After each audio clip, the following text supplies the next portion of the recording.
বিলাসবহুল বাড়ির লিভিং রুমে পায়ের উপর পা দিয়ে বসে আছে হিমাদ্রি চৌধুরী। ঠিক তার পায়ের সামনে বসে আছে তারই খালাতো বোন পুতুল।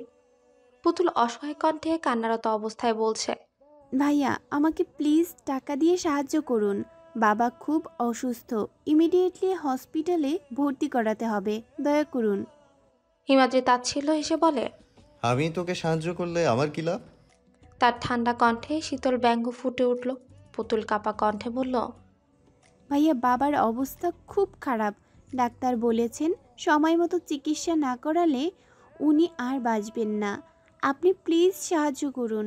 আমার কাছে ফিরে দেবার মতো কিছু নেই, শুধু আপনার দয়া চাইছি। হিমাদ্রি একটা দীর্ঘশ্বাস ফেলল, যেন সে এই কথাগুলো শুনতে ক্লান্ত। দয়া? দয়া দিয়ে কি হয় পুতুল? টাকা তো পয়সার জায়গায় লাগাতে হয়। তুই তো জানিস আমি হিসেব ছাড়া কিছু করি না। যদি আমার উপকার হয় তবে ভাবা যাবে, নইলে ভুলে যা। পুতুলের চোখে অশ্রু গড়িয়ে পড়ল। ভাইয়া আমি আপনার পায়ে পড়ি, বাবার চিকিৎসার জন্য যদি সময় মতো টাকা না পাই তবে সব শেষ হয়ে যাবে। হিমাদ্রি এক মুহূর্তের জন্য চুপ করে রইল, তারপর পায়ের নখ দিয়ে খেলতে খেলতেই বলল, ঠিক আছে, তোকে যদি সাহায্য করতেই হয় তবে তার বদলে তুই কি করতে পারবি? কিছু দিতে পারবি? ভাব ভাব পুতুল। পুতুলের কণ্ঠ কাঁপতে কাঁপতে উঠে এলো, যেন তার ভেতর থেকে সমস্ত শক্তি শেষ হয়ে গেছে।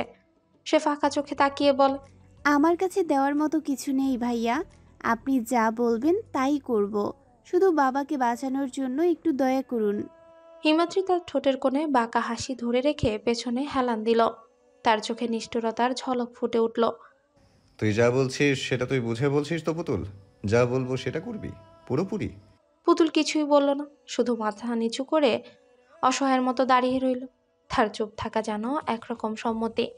তার ঠোঁটের কোণে আরেকবার তীর্যক হাসি ফুটে উঠল। একটু হেলান দিয়ে গলায় একটু শীতল সুর এনে বলল, বাবাকে বাঁচানোর জন্য যা বলবো তাই করবি, তাই তো? তাহলে তোকে একটা সহজ প্রস্তাব দিই। আমাকে বিয়ে করতে হবে। পুতুল স্তম্ভিত হয়ে গেল। তার চোখে বিস্ময়ে ভরে ওঠে, যেন সে যেন সে ভুল শুনেছে। কি বললেন ভাইয়া? হিমাদ্রি মৃদু হেসে বলে, শুনেছিস ঠিকই, তোকে বিয়ে করতে হবে আমাকে। তাহলে তোর বাবার চিকিৎসার সব খরচ আমি দেব।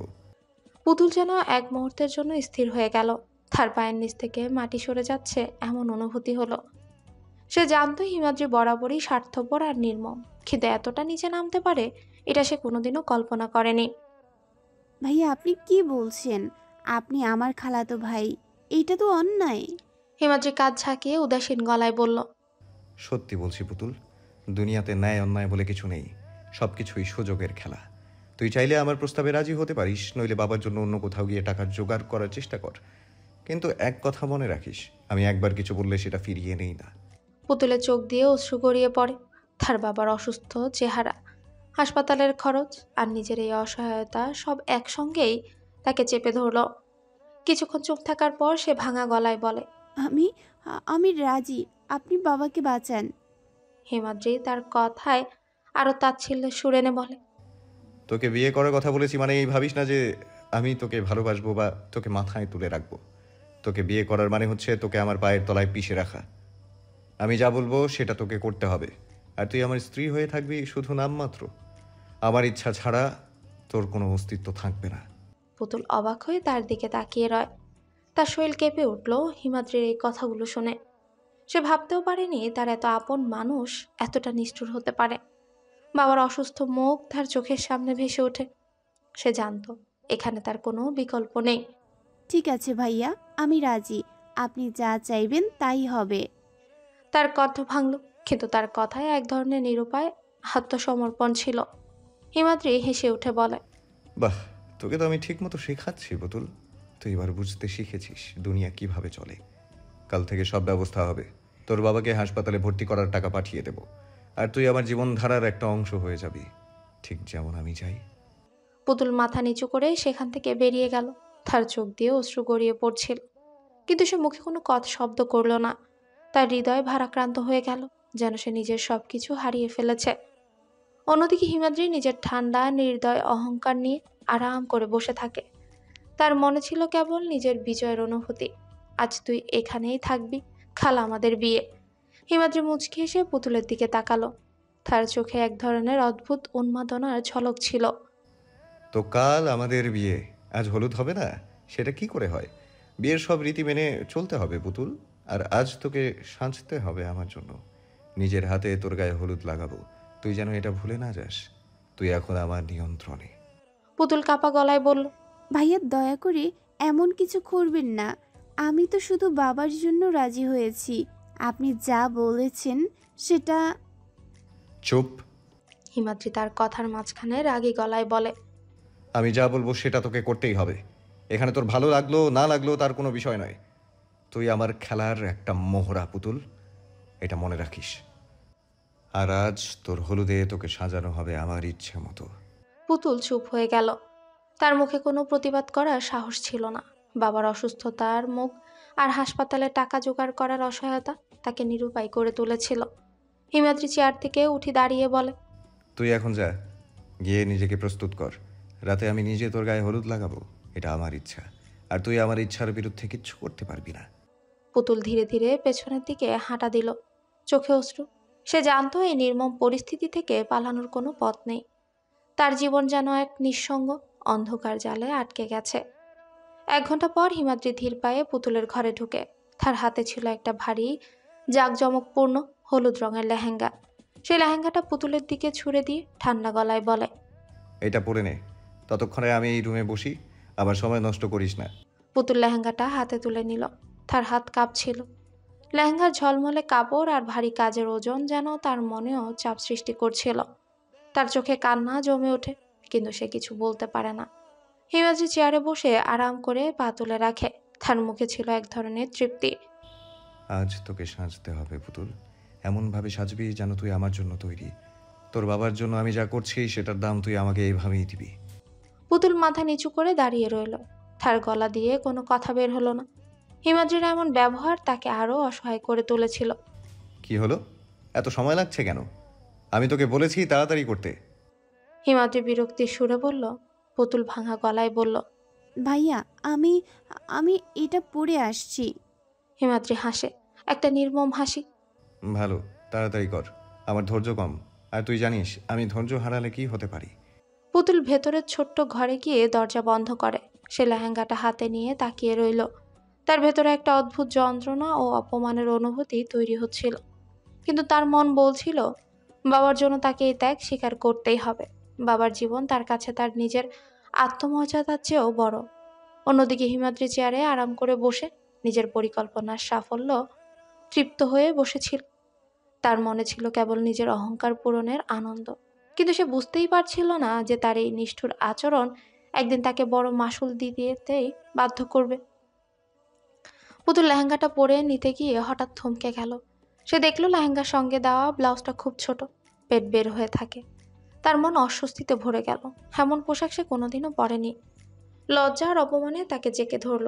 সে সাহস সঞ্চয় করে লেহেঙ্গাটা রেখে ব্লাউজটা হাতে নিয়ে আবারও হিমাদ্রির কাছে ফিরে এলো।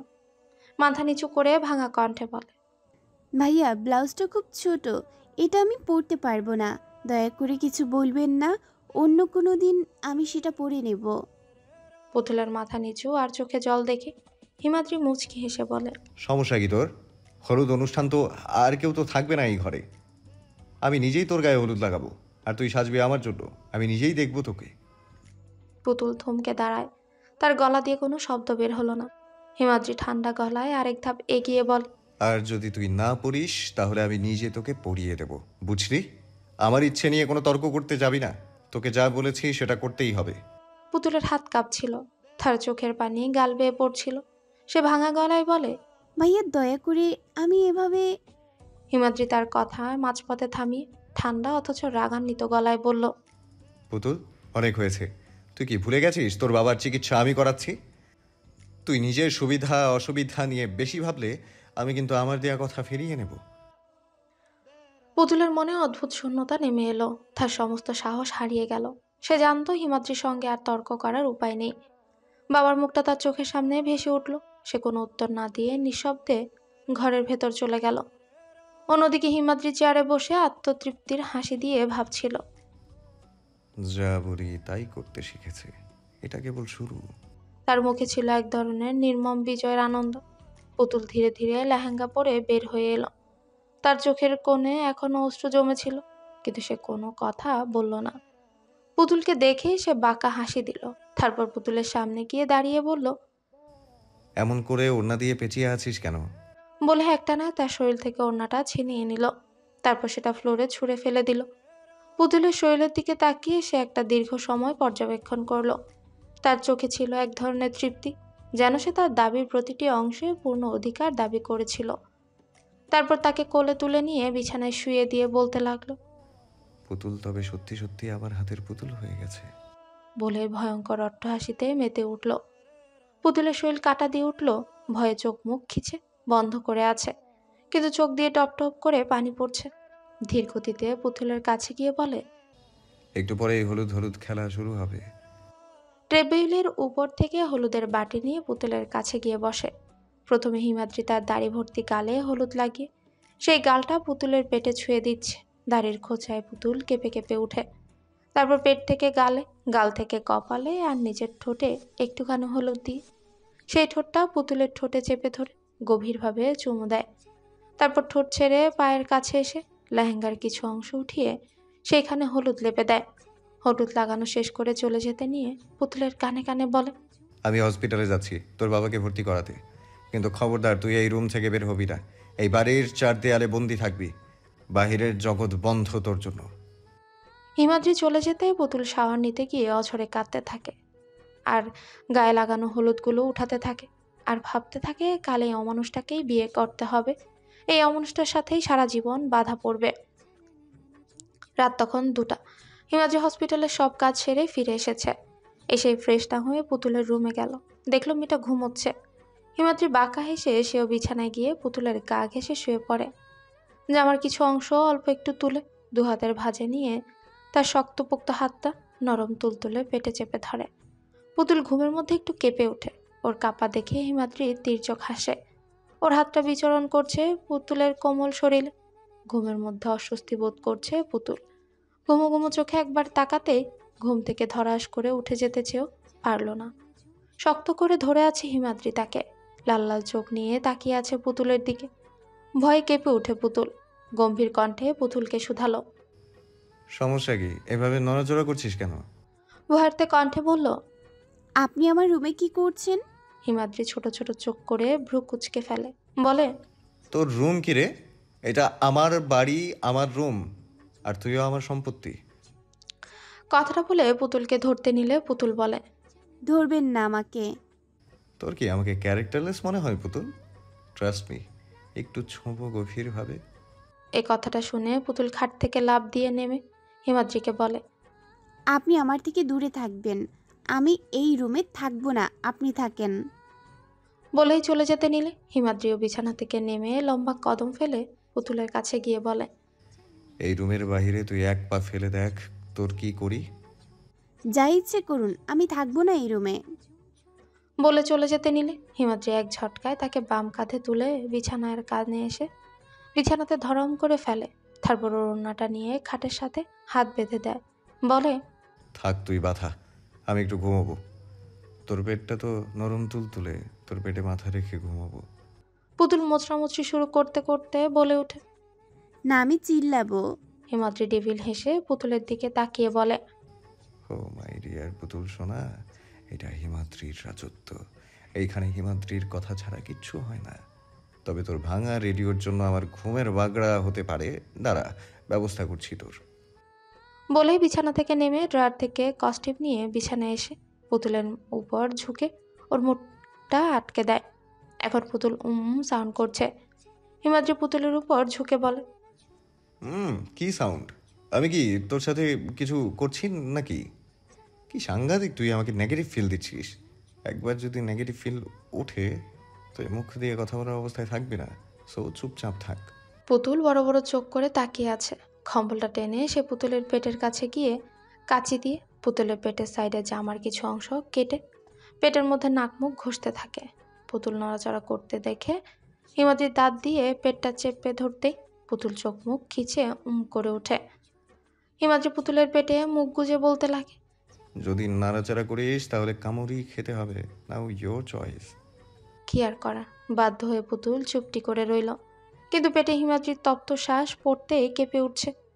এইভাবে রাতটা কেটে যায়। হিমাদ্রি ঘুম থেকে উঠে কম্বল থেকে মাথা বাহির করে দেখে পুতুল ঘুমিয়ে আছে। বিছানা থেকে নেমে পুতুলের বাঁধনগুলো খুলে দিয়ে সুন্দর করে শুইয়ে দেয়। তারপর রুম থেকে বের হয়ে নিজের রুমে যায়। হিমাদ্রির রুমটা ছিল রাজকীয়। বিশাল আকৃতির এই ঘরে প্রতিটি কোণায় রাজকীয়তার আভা বহন করে। ঘরের মেঝেতে লাল ও সোনালী কারুকাজ করা মখমলের কার্পেট বিছানো, যা তার শৌখিনতাকে ফুটিয়ে তোলে। ঘরের কেন্দ্রস্থলে রয়েছে একটা বিশাল 4 পোস্টারের খাট, যা তৈরি হয়েছে মহামূল্যবান সেগুন কাঠ দিয়ে। খাটের উপর সাদা সিল্কের চাদর ও মখমল কাপড়ের ভারী বালিশ রাখা। খাটের চারপাশে ঝুলছে সোনালী রঙের নরম পর্দা, যা ঘরে একরকম আলো তৈরি করে। দেয়ালগুলোতে ঝুলছে বিভিন্ন দামি পেন্টিং, যা বিশ্বের বিখ্যাত শিল্পীদের তৈরি।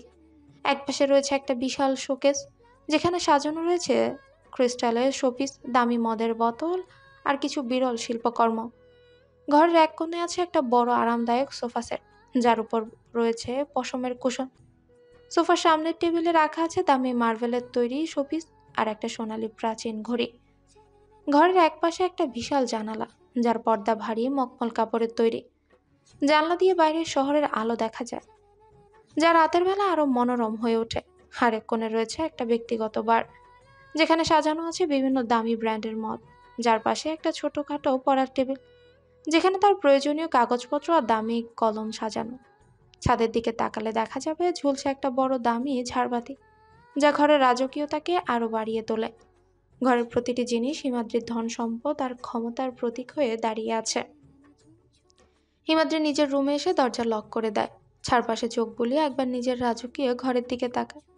তার ঠোঁটে এক মৃদু তৃপ্তির হাসি ফুটে ওঠে। তারপর সে ধীরে ধীরে ওয়াকিনের জন্য বিশেষ ডিজাইন করা ড্রেসিং এরিয়ায় গেল। কাঠের সেগুন মসৃণ আলমারি খুলে তার সিল্কের বাড়ির পোশাক বের করে পাশে থাকা মার্বেলের বেসিনে গিয়ে হাত মুখ ধুতে লাগে। কাচের বিশাল আয়নায় নিজের মুখ দেখে, চোখে রাজত্বের অহংকার, কিন্তু মুখে এক অদ্ভুত বিষণ্ণতার ছাপ। বেসিনের পাশেই রাখা দামি পারফিউমের বোতল তুলে নিজের হাত আর গলায় স্প্রে করে। তারপর নিজের সোনার ফ্রেমের চশমাটা খুলে ড্রেসিং টেবিলে রাখে। চুলগুলো হাত দিয়ে ঠিক করতে করতে নিজের বিশাল ঝাড়বাতির নিচে দাঁড়িয়ে আবার চারপাশে রাজকীয় পরিবেশ উপভোগ করে। ফ্রেশ হয়ে সে নিজের কালো মখমলের স্লিপার পায়ে সোফায় গিয়ে বসে। এক হাতে ক্রিস্টালের গ্লাসে মদের বোতল থেকে একটু ঢেলে চুমুক দেয়। তারপর সামনের কাচের টেবিলে গ্লাস রেখে নিজের ফোন তুলে কিছুক্ষণ স্ক্রল করে। তার চোখে মুখে শীতল অনর্ভাব ফুটে ওঠে, যেন তার মন কোনো দয়া বা সহানুভূতি নেই। কিছুক্ষণ পর হিমাদ্রি নিজেকে প্রস্তুত করে রুম থেকে বের হলো। যাওয়ার পথে ডাইনিং রুমে কাজের মেয়েটাকে দেখতে পেল। তার গলায় এক ধরনের শীতল অথচ হুকুমের সুরে বলে, শোনো, পুতুল যখন ঘুম থেকে উঠবে ওকে গিয়ে বলবে যেন ব্রেকফাস্ট খেয়ে নেয়। আর এই বাড়ির বাইরে এক পা ফেলা তো দূরের কথা, দরজার কাছেও যেন না যায়। আমার নির্দেশ স্পষ্ট। কাজের মেয়ে মাথা নেড়ে সায় দিল। হিমাদ্রি একটু থেমে আবারও বলে, আর একটা কথা, ওকে মনে করিয়ে দিও বিয়ের জন্য যেন নিজেকে প্রস্তুত করে। কাল যা হওয়ার তার জন্য তৈরি থাকা উচিত। আমার কোনো ঝামেলা চাই না। তবে হিমাদ্রি জুতো পরে গাড়ির চাবি হাতে নিয়ে বিলাসবহুল বাড়ির দরজা পেরিয়ে গাড়িতে উঠে বসে। আজ তাকে বিয়ের জন্য সমস্ত কেনাকাটা করতে হবে এবং তার সবকিছু নিখুঁত হতে হবে। তার মুখে ছিল একরকম আত্মতৃপ্তি। গাড়ি স্টার্ট দিয়ে সে দ্রুত বাড়ি থেকে বেরিয়ে গেল। অন্যদিকে পুতুল তখনও ঘুমিয়েছিল, যেন অজান্তে এক অন্ধকার ভবিষ্যতের দিকে ধীরে ধীরে এগিয়ে যাচ্ছে সে। পুতুল ধীরে ধীরে ঘুম থেকে উঠে বসে। চোখে মুখে ক্লান্তির ছাপ স্পষ্ট, কিন্তু যখন তার চোখ পড়ল নিজের পোশাকে, সে দেখতে পেল জামা পেটের অংশটা কাটা। এই দৃশ্য দেখে সে কয়েক সেকেন্ড স্তব্ধ হয়ে রইল। তার গলা শুকিয়ে গেল। হতাশার ভারে বুকটা ভারী হয়ে ওঠে। মাথাটা নিচু করে নিজের পোশাকের দিকে তাকিয়ে গভীর শ্বাস নিল, যেন শ্বাস নিতে গিয়েও কষ্ট হচ্ছে। মনে মনে বলে, কিভাবে নিজের অস্তিত্বটা এভাবে লাঞ্ছিত হতে দিলাম। কিন্তু হতাশার এই ভার সে নিজের মন থেকে সরাতে চাইল। সে জানে যতই সে কষ্ট পায়, এখানে তার কান্নার কোনো মূল্য নেই। শক্ত মন নিয়ে সে ধীরে ধীরে বিছানা থেকে ওঠে। নিজের শরীর আর মনকে হালকা করার জন্য সে ওয়াশরুমের দিকে পা বাড়ায়। ফ্রেশ হতে গিয়ে শাওয়ার চালিয়ে নিজের মুখে ঠান্ডা পানির ঝাপটা দেয়। জলকণাগুলো তার ত্বক ভিজিয়ে দিলেও মনে একটা অদ্ভুত শূন্যতা থেকেই গেল। পেটের কাছে জামার কাটা অংশ আর নিজের অপমান তাকে ভেতর থেকে যেন আরও ভেঙে দিচ্ছিল। ফ্রেশ হয়ে পুতুল ধীরে ধীরে নিচে নামে। সিঁড়ির প্রতিটি ধাপ যেন তাকে ভারী মনে হচ্ছিল। তার মাথা নিচু, চোখে ক্লান্তি আর হতাশার ছাপ স্পষ্ট। ডাইনিং টেবিলে কাজের মেয়ে এসে তার দিকে এগিয়ে বলে, ম্যাডাম, স্যার বলেছেন আপনি যেন ঠিকমতো খাবার খান আর বিয়ের জন্য নিজেকে প্রস্তুত করেন। বাড়ির বাইরে যাওয়ার কোনো দরকার নেই। কাজের মেয়েটার কথা শুনে পুতুল চুপচাপ দাঁড়িয়ে রয়। তার ঠোঁটে একটু কাঁপলো, কিন্তু কিছুই বলল না। সে জানতো এখানে কথা বলার কোনো মানে নেই। টেবিলে রাখা খাবার তাকিয়ে তার খিদে একেবারে উবে গেল। পুতুল ধীরে ধীরে টেবিলের কাছে গিয়ে চেয়ার টেনে বসে। খাবারের প্লেটে হাত বাড়ালো, কিন্তু তার হাত কাঁপছে। তার মনে হচ্ছিল এই চার দেয়ালের মধ্যে যেন তার শ্বাসরুদ্ধ হয়ে আসছে। কাজের মেয়ে কিছুক্ষণ তার দিকে তাকিয়ে বলে, আপনার যদি কিছু দরকার হয় আমাকে বলবেন ম্যাডাম। পুতুল কেবল মাথা নাড়ায়। খাবারের দিকে তাকিয়ে সে অজান্তেই চিন্তা করতে লাগলো। কিছুটা খাবার মুখে তুলে নেওয়ার চেষ্টা করলেও তার গলা দিয়ে নামছিল না। মন যেন এক অদ্ভুত শূন্যতায় ডুবেছিল। কিন্তু সে জানতো তার বাবার কথা ভেবে তাকে কিছুটা শক্ত থাকতে হবে। পুতুল খাবার শেষে ধীর পায়ে নিজের রুমে ফিরে গেল। তার মনে হচ্ছিল এ বাড়ির প্রতিটি দেয়াল, প্রতিটি আসবাব যেন তাকে বন্দি করে রেখেছে। সে চুপচাপ বিছানায় বসেছিল যখন কাজের মেয়ে আবার দরজায় এসে দাঁড়ায়। তার গলায় ভয় মেশানো কণ্ঠে বলে, ম্যাডাম, স্যার বিয়ের কেনাকাটা শেষ করে এসে গেছেন। তিনি আপনাকে বলেছেন এখন যেন তার রুমে যান। পুতুলের পুরো শরীরটা কেঁপে ওঠে। মনে হচ্ছিল পায়ের নিচের মাটি সরে যাচ্ছে। তার মুখ শুকিয়ে গেল, বুকের ধুকপুকানি যেন আরো বেড়ে গেল। সে কিছু বলতে পারল না, কেবল চুপচাপ কাজের মেয়েটার দিকে তাকিয়ে রয়। তার মন যেন দু টুকরো হয়ে যাচ্ছিল। একদিকে ভয় আর অপমান, অন্যদিকে এক অজানা ভবিষ্যতের ছাপ। ম্যাডাম, কাজের মেয়ে আবারও বলল, যেন তাকে তাড়াহুড়ো করছে। পুতুল ধীরে ধীরে উঠে দাঁড়ায়। সে জানতো এখানে তার কিছু বলার বা করার ক্ষমতা নেই। এই চার দেয়ালের মধ্যেই সে বন্দী, হাত তার স্বাধীনতা কেড়ে নেওয়া হয়েছে। আমি যাচ্ছি। পুতুল মৃদু স্বরে বলে। সে ধীরে ধীরে হিমাদ্রির রুমের দিকে হাঁটতে লাগে। প্রতিটি ধাপ যেন তার জন্য এক একটা ভারী পাথরের মতো ছিল। রুমের দরজার কাছে এসে সে থেমে গেল। দরজার ওপাশ থেকে ভেসে আসা সিগারেটের গন্ধ আর হিমাদ্রির কণ্ঠস্বর তাকে ভেতর থেকে আরো দুর্বল করে তোলে। সে সাহস সঞ্চয় করে ধীরে ধীরে দরজায় কড়া দেয়। কিছুক্ষণের মধ্যে ভেতর থেকে গম্ভীর কণ্ঠ ভেসে এলো, ভেতরে আসো পুতুল। পুতুল দরজা ঠেলে ভেতরে ঢুকে। হিমাদ্রি আরাম করে বিশাল রকিং চেয়ারে বসেছিল। তার চোখে ছিল এক ধরনের নির্মম হাসি। তার চারপাশে ছড়ানো ছিল বিয়ের জুয়েলারি আর পোশাকের প্যাকেট। হিমাদ্রি পুতুলের দিকে তাকিয়ে মুচকি হাসে। তোর জন্য সব কিছু কিনে এনেছি, একবার দেখে রে। আর মনে রাখিস, আজ সন্ধ্যায় আমাদের বিয়ে। প্রস্তুত হয়ে যা। পুতুল চুপচাপ দাঁড়িয়ে রয়। তার মুখ দিয়ে একটা শব্দ বের হলো না। হিমাদ্রি এক প্যাকেট তুলে তার দিকে বাড়িয়ে দিয়ে বলে, এটা তোর বিয়ের গয়না, নিজের জন্য মানিয়ে নে। আর হ্যাঁ, আমার কথা তো মনে আছে, তাই তো? পুতুল মাথা নিচু করে চুপচাপ দাঁড়িয়ে রয়। তার গলার স্বর শুকিয়ে গিয়েছিল। মনে হচ্ছিল তার জীবনের শেষ অধ্যায় যেন শুরু হতে চলেছে। হিমাদ্রি পুতুলের দিকে ঠান্ডা দৃষ্টিতে তাকিয়ে বলে, তুই আমার ব্যক্তিগত হতে যাচ্ছিস। জানিস তো আমি কখন কি খাই বা না খাই সব কিছু ঠিকঠাক জানা উচিত তোর। আজ থেকে আমার খাওয়ার চার্ট দেখে চলতে হবে তোকে। আর এখন আমি কফি খাবো, সে একটু থেমে মুচকি হেসে বলে, উইদাউট সুগার। মনে রাখিস আমি মিষ্টি পছন্দ করি না। এখনই কফি বানিয়ে নিয়ে আয়, দেরি করিস না পুতুল। পুতুল কিছুই বলে না, চুপচাপ মাথা নিচু করে ঘর থেকে বেরিয়ে গেল। তার মন ভেতরে ভেতরে ফেটে যাচ্ছিল, কিন্তু তার মুখে কোনো প্রতিবাদ আসেনি। সে জানতো এই পরিস্থিতিতে কথা বলার কোনো উপায় নেই। রান্নাঘরে গিয়ে পুতুল ধীরে ধীরে কফি বানাতে লাগে। গরম পানির ধোঁয়া আর কফির গন্ধ তার চোখে যেন আরো জ্বলন তৈরি করছিল। মনের মধ্যে কেবল একটাই কথা ঘুরছিল, এই অত্যাচারের শেষ কোথায়? কিভাবে আমি এই পরিস্থিতি থেকে মুক্তি পাব? কফি তৈরি হয়ে গেলে সে কাপটা হাতে ধীর পায়ে হিমাদ্রির রুমের দিকে ফিরে গেল। পুতুল দরজা নক করতে হিমাদ্রি বলে, কামিং। পুতুল কাপা কাপা পায়ে কফির মগটা নিয়ে ভেতরে ঢুকে। হিমাদ্রি চেয়ার থেকে উঠে বসে। তার মুখে এক ধরনের বাঁকা হাসি ফুটে ওঠে। পুতুল মগটা তার সামনে রেখে এক মুহূর্ত চুপচাপ দাঁড়িয়ে থাকলো, অথচ তার মনে গভীরে অস্থিরতা ছিল। হিমাদ্রি মগটা দেখে ঠোঁটের কোণে এক হাসি খেলিয়ে বলে, কফিটা আগে তুই খা, তোকে বিশ্বাস নেই যদি কিছু মিশিয়ে দিস। পুতুল মনের মধ্যে দ্বিধায় ভুগে, তবে হিমাদ্রির কথা শুনে কফির মগটা হাতে তুলে নিল। এক চুমুক খেয়ে সে মগটা আবারও হিমাদ্রির দিকে বাড়িয়ে দিল। তার চোখে কিছুটা অবিশ্বাস, কিছুটা ভয়ের মিশ্রণ ছিল, কিন্তু সে কোনো কথা বলল না। হিমাদ্রি মগটা হাতে নিয়ে ঠান্ডা দৃষ্টিতে বলে, তবে মনে রাখ, এই ছোট ছোট কাজগুলোই তোর চাকরি। তুই যখন আমার সঙ্গে থাকবি, তোর সব কিছু আমি ঠিকঠাক বলে দেব। পুতুল কফি খেয়ে মগটা ফেরত দেওয়ার জন্য উঠে যেতে উদ্যত হলো, কিন্তু হিমাদ্রি দ্রুত তার হাত টেনে ধরে আর পুতুলকে তার কোলে বসিয়ে দিয়ে বলে, আমি অফিসের কাজ করছি, আমাকে কফিটা খাইয়ে দে। পুতুল কোনো কথাই বলল না। তার হাত থেকে মগটা আবার নিয়ে হিমাদ্রির কাছে রেখে দিল। তার চোখে নীরব কষ্ট ছিল, কিন্তু সে হিমাদ্রির আদেশ অমান্য করতে পারল না। হিমাদ্রি পুতুলের দিকে এক কঠোর দৃষ্টিতে তাকিয়ে বলে, আর শোন, আমার সামনে ওড়না নিয়ে ঘুরঘুর করবি না। ওড়না ছাড়া থাকবি। আমার প্রপার্টি তুই। তোকে আমি যেইভাবে ইচ্ছে সেইভাবে রাখবো, দেখবো। তার কথা শেষ হতে না হতেই হিমাদ্রি পুতুলের ওড়না ছিনিয়ে নিয়ে ছুঁড়ে ফেলে দেয়। তারপর গম্ভীরভাবে বলে, পুতুলের চোখে এক ঝলক পানি চলে আসে। অপমানে তার হৃদয় বিদীর্ণ হয়ে যাচ্ছিল। চোখের কোণে জমে থাকা অশ্রু একে একে গাল বেয়ে গড়িয়ে পড়ছিল। এই দৃশ্য দেখে হিমাদ্রি যেন আরো তৃপ্তি পাচ্ছিল। তার ঠান্ডা দৃষ্টিতে কোনো সহানুভূতি ছিল না, বরং যেন সে আনন্দ পাচ্ছিল পুতুলের কষ্টে।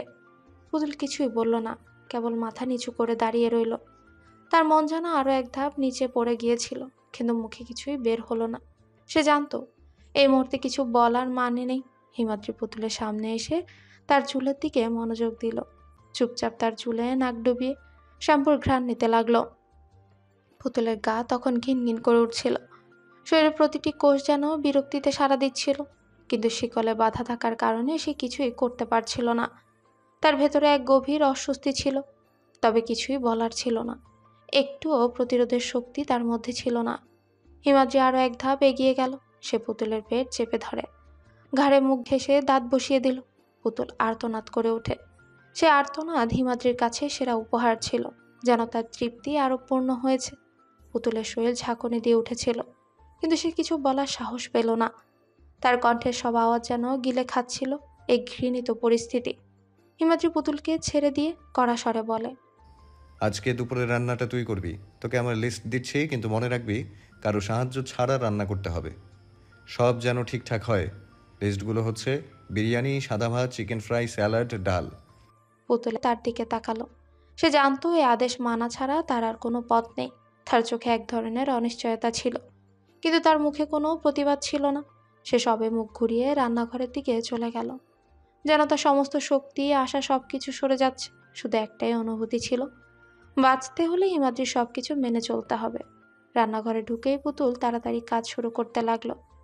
তার হাতে যে লিস্টটা ছিল তা দেখে তার মনে অদ্ভুত শূন্যতা চলে আসে। সমস্ত কাজ তার উপর চাপানো, একা একা সবকিছু করা, এটাই যেন তার জন্য একটা নিয়ম হয়ে দাঁড়িয়েছে। রান্নাঘরের চারপাশে এক নিঃশব্দ শূন্যতা ছিল। তার কেমন যেন অনুভব হচ্ছিল সে এক টুকরো যন্ত্র হয়ে গেছে, যেটা শুধুমাত্র কাজ করে চলতে থাকে, কিন্তু এর মধ্যে কোনো সত্তা নেই। রান্নার এক পর্যায়ে হিমাদ্রি গিয়ে পুতুলকে জড়িয়ে ধরে দাঁত চেপে বলতে লাগলো, কথায় আছে না, কারো পৌষ মাস তো কারো সর্বনাশ। তোকে দেখি এখন আমার এই কথাটাই মনে হচ্ছে। হিমাদ্রি রান্নাঘর থেকে চলে যেতেই তার চোখ গড়িয়ে পানি পড়ে। বাবার বাড়ি কখনো রান্না করে খেতে হয়নি, আজ তাকে রান্না করতে হচ্ছে। হাতটা কেমন লাল হয়ে যাচ্ছে আগুনের তাপে। ওর এই অবস্থা দেখে হিমাদ্রি হেসে মনে মনে বলে, সবে শুরু, আরও বাকি আছে। লিভিং রুম থেকে হিমাদ্রি চেঁচিয়ে বলে, আর কতক্ষণ রান্না করবি? 3টা বাজতে চললো। সে তখন স্যালাড তৈরির কাজ করছে, টমেটো, শসা, গাজর কাটতে কাটতে। এই তো হয়ে গেছে। পুতুল রান্নাঘরের প্রতিটি কোণ থেকে খাবার এক এক করে বের করে এনে টেবিলে সাজাচ্ছিল। তার চোখে ক্লান্তির ছাপ। হাত একটু থেমে গিয়ে আবারও কাজ শুরু করছিল। প্রথমে সাদা ভাত, তারপর চিকেন ফ্রাই, ডাল এবং বিরিয়ানি। পুতুল তার কাজ শেষ করে পরপর সব খাবার সাজিয়ে গিয়ে দাঁড়িয়ে পড়ে। সালাদ একপাশে রাখা ছিল, এবং খাবারের মাঝখানে তার জীবনের অস্থিরতা, হতাশা যেন লুকিয়েছিল। কিন্তু সে কিছু বলতে পারছিল না, কারণ প্রতিটি কাজই তাকে মনে করিয়ে দিচ্ছিল যে হিমাদ্রির সামনে তার কোনো জায়গাই নেই। সে শুধু একটা যন্ত্র। হিমাদ্রি ডেভিল হেসে বলে, রুমে ছোটখাটো একটা বার আছে, সেখানে থেকে একটা ওয়াইন নিয়ে আয় তো। এই অপমানটারই বাকি ছিল। সে ক্লান্তের পা নিয়ে রুমের দিকে গেল। তারপর ওয়াইনের বোতলটা এনে দিয়ে সে গ্লাসে ঢেলেও দিল। পুতুল খাবার দিয়ে ফ্রেশ হতে যাচ্ছিল। তার মন কিছুটা ভারাক্রান্ত ছিল। হিমাদ্রি তার সামনে বসেই খাচ্ছিল, কিন্তু আচমকা সে পুতুলকে থামিয়ে দিয়ে বলে, কই যাচ্ছিস? পুতুল কিছুক্ষণ চুপ থেকে বলে, ফ্রেশ হতে যাচ্ছি। পুতুল শুধু এটাই বলে। হিমাদ্রি এক চোখে তাকিয়ে বলে, ঠিক আছে, তবে তাড়াতাড়ি ফিরবি। পুতুল শাওয়ার নিয়ে বের হয়ে নিচে আসে। শরীরটা কিছুটা শিথিল হয়েছিল, কিন্তু মনটা ছিল বিশাল এক অস্থিরতায় পরিপূর্ণ। শাওয়ারের ঠান্ডা পানিতে কিছুটা স্বস্তি মিলেছিল, তবে তার মধ্যে চাপের অনুভূতি কমেনি। পুতুলকে দেখে হিমাদ্রি বলে, তাড়াতাড়ি খেয়ে হাতে মেহেদি পড়বি, আমি পরিয়ে দেবো। পুতুল কিছু না বলে চুপচাপ খাবার নিয়ে বসে পড়ে। খাবার খেতে খেতে পুতুল অনুভব করছিল সে শুধু শারীরিকভাবেই খাচ্ছে না, বরং তার সমস্ত অনুভূতি এবং মনোভাবও যেন অদৃশ্যভাবে গিলে ফেলছে। হিমাদ্রির কথায় যেন কিছুটা চাপ তৈরি হচ্ছিল, আর মেহেদি পরানোর বিষয়টি তাকে আরো বিভ্রান্ত করছিল। মনে হচ্ছিল কিছু একটা তার উপর চাপিয়ে দেওয়া হচ্ছে, যা সে তার দীর্ঘকাল সহ্য করতে পারবে না। পুতুলের হাতে মেহেদি পরিয়ে দিচ্ছিল হিমাদ্রি। তার আঙ্গুলগুলো মেহেদি দিয়ে আঁকাআঁকি করতে করতে পুতুলের মনের মধ্যে হাজারো চিন্তা ভিড় করছিল। তার চোখ বন্ধ হয়ে এসেছিল এক মুহূর্তের জন্য, যেন সে হারিয়ে যাচ্ছে কোথাও।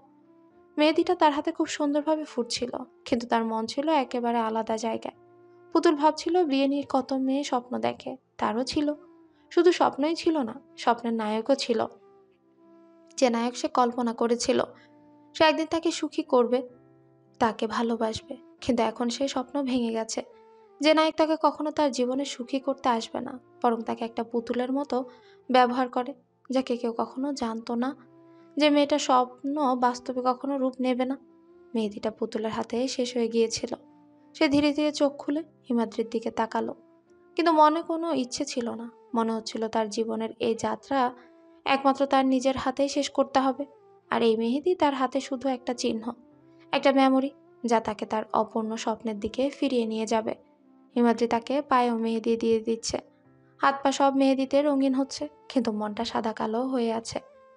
মন থেকে তো সেই মানুষটার মুখ সরাতে পারছে না।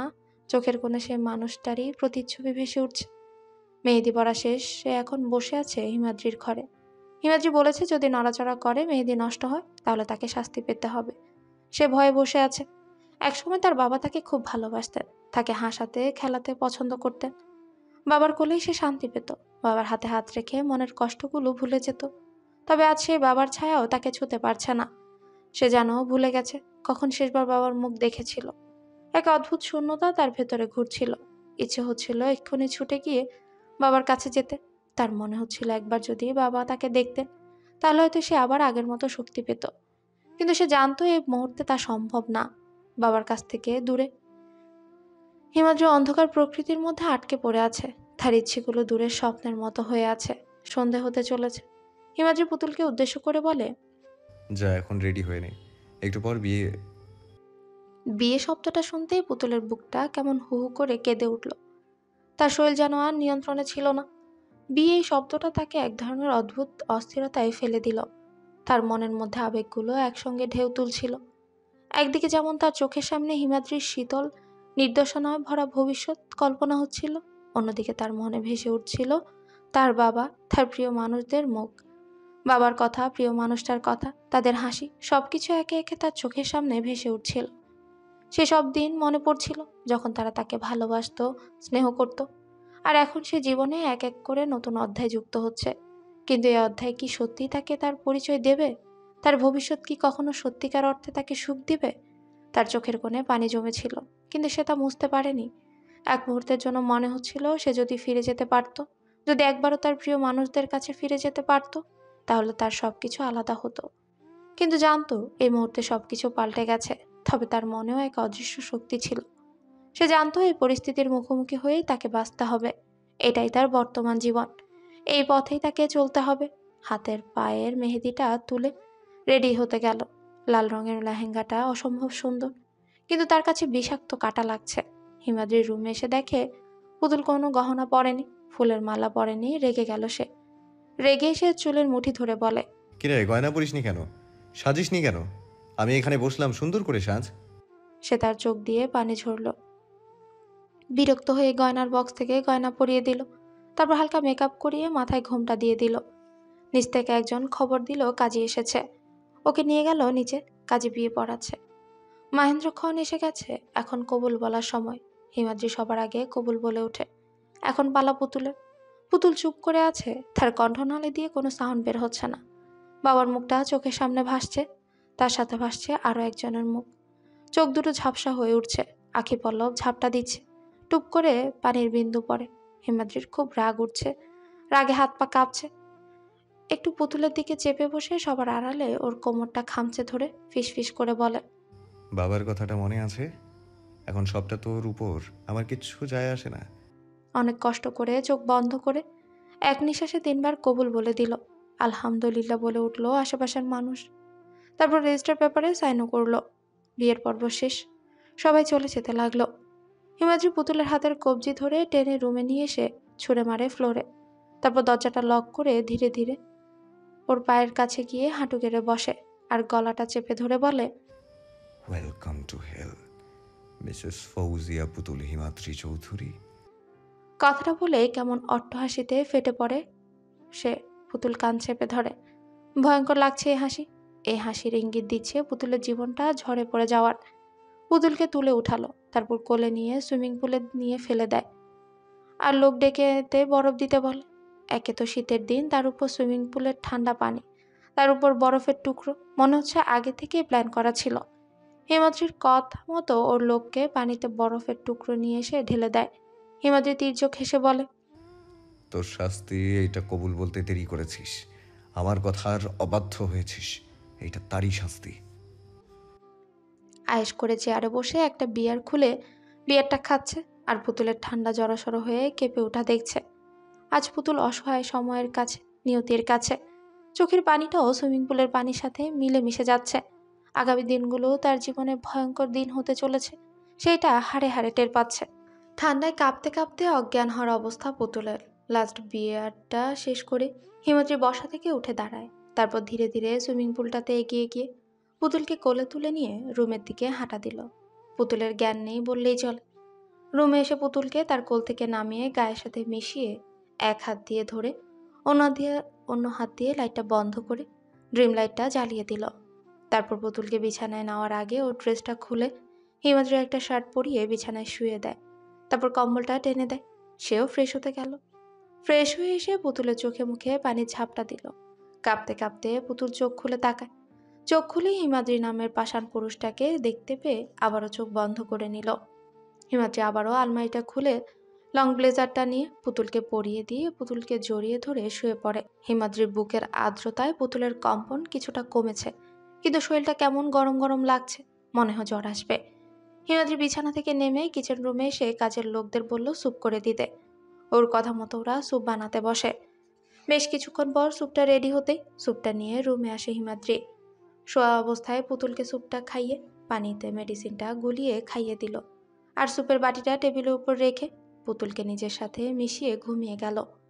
সকালে সবার আগে হিমাদ্রির ঘুম ভাঙে। রুমে নরম আলো ঢুকছে জানলার পর্দা ফাঁক করে। সে ধীরে ধীরে পুতুলের দিকে তাকালো। পুতুল তখনও ঘুমিয়ে আছে, তার মুখটা কেমন শান্ত, কিন্তু সেই শান্তির আড়ালে যেন অসহায়তার ছায়া লেগে আছে। হিমাদ্রির ধীর হাতে পুতুলের কপালে স্পর্শ করে।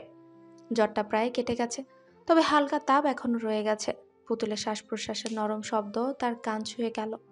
তার চোখে হঠাৎ এক অদ্ভুত অনুভূতি খেলে গেল, কিন্তু সেটা ঠিক দয়া মায়া নাকি কি অন্য কিছু সে নিজেও বুঝতে পারল না। হিমাদ্রি পুতুলের দিকে তাকিয়ে কিছুক্ষণ স্থির হয়ে রয়। পুতুলের নিঃশ্বাসের নরম ওঠানামা আর শান্ত মুখটা যেন এক মুহূর্তের জন্য তাকে থামিয়ে দিল। নিজের ইচ্ছাটাকে দমাতে না পেরে সে ধীরে ধীরে পুতুলের ঠোঁটের কাছে ঝুঁকে আলতো করে তার অধর ছুঁয়ে দিয়ে নিজের মধ্যে এক বিজয়ের অনুভূতি দেয়। এরপর সে আর এক ধাপ এগিয়ে পুতুলের গলায় মুখ গুজে রয়। তার গলার মৃদু ঘ্রাণ, ত্বকের উষ্ণতা, সবকিছু যেন হিমাদ্রির ভেতরে এক অদ্ভুত আনন্দের স্রোত বইয়ে দিল। তার ঠোঁট ধীরে ধীরে আরো নিচে নামে।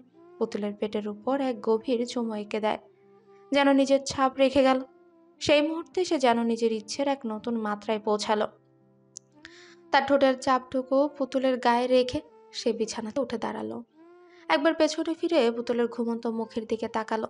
তারপর দ্রুত ওয়াশরুমে এগিয়ে গেল, যেন তার মনের উত্তেজনা গোপন করার আর কোনো উপায়ই ছিল না। এখনো অনেক কিছু বাকি মেরি জান। মনে মনে বলল হিমাদ্রি। তার ঠোঁটের কোণে এক ডেভিল হাসি ফুটে ওঠে। সূর্য তখন ধীরে ধীরে পূর্ব দিগন্তে উঠছে। হিমাদ্রি বাগানে হাঁটছে ধীর পায়ে। তার প্রতিটি পদক্ষেপে এক অদ্ভুত দৃঢ়তা। বাগানের ঠান্ডা বাতাস তার মুখে এসে লাগছে, কিন্তু তার মন যেন কোনো গভীর ভাবনায় নিমগ্ন। গাছের পাতায় জমে থাকা শিশির বিন্দু সূর্যের আলোয় ঝকঝক করছে। হিমাদ্রি এক হাত পকেটে ঢুকিয়ে হাঁটতে হাঁটতে একটা গোলাপের গাছের কাছে থেমে গেল। গাছের টাটকা লাল গোলাপটা তার নজর কেড়ে নিল। গোলাপের কাঁটা হাতে লাগতে পারে জেনেও সে খুব সাবধানে ফুলটা ছিঁড়ে নিল। গোলাপের সুগন্ধটা গভীর শ্বাস নিয়ে নিল হিমাদ্রি। তার চোখে তখনও পুতুলের সে অসহায় মুখটা ভাসছে। সে নিজেকে নিয়ে একটা অদ্ভুত দ্বন্দ্বে পড়ে গেল।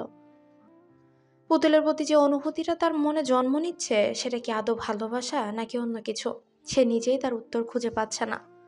গোলাপটা হাতে ঘুরিয়ে দেখতে দেখতে হিমাদ্রি আপন মনেই বলে, তুমি আমার নিয়তি পুতুল।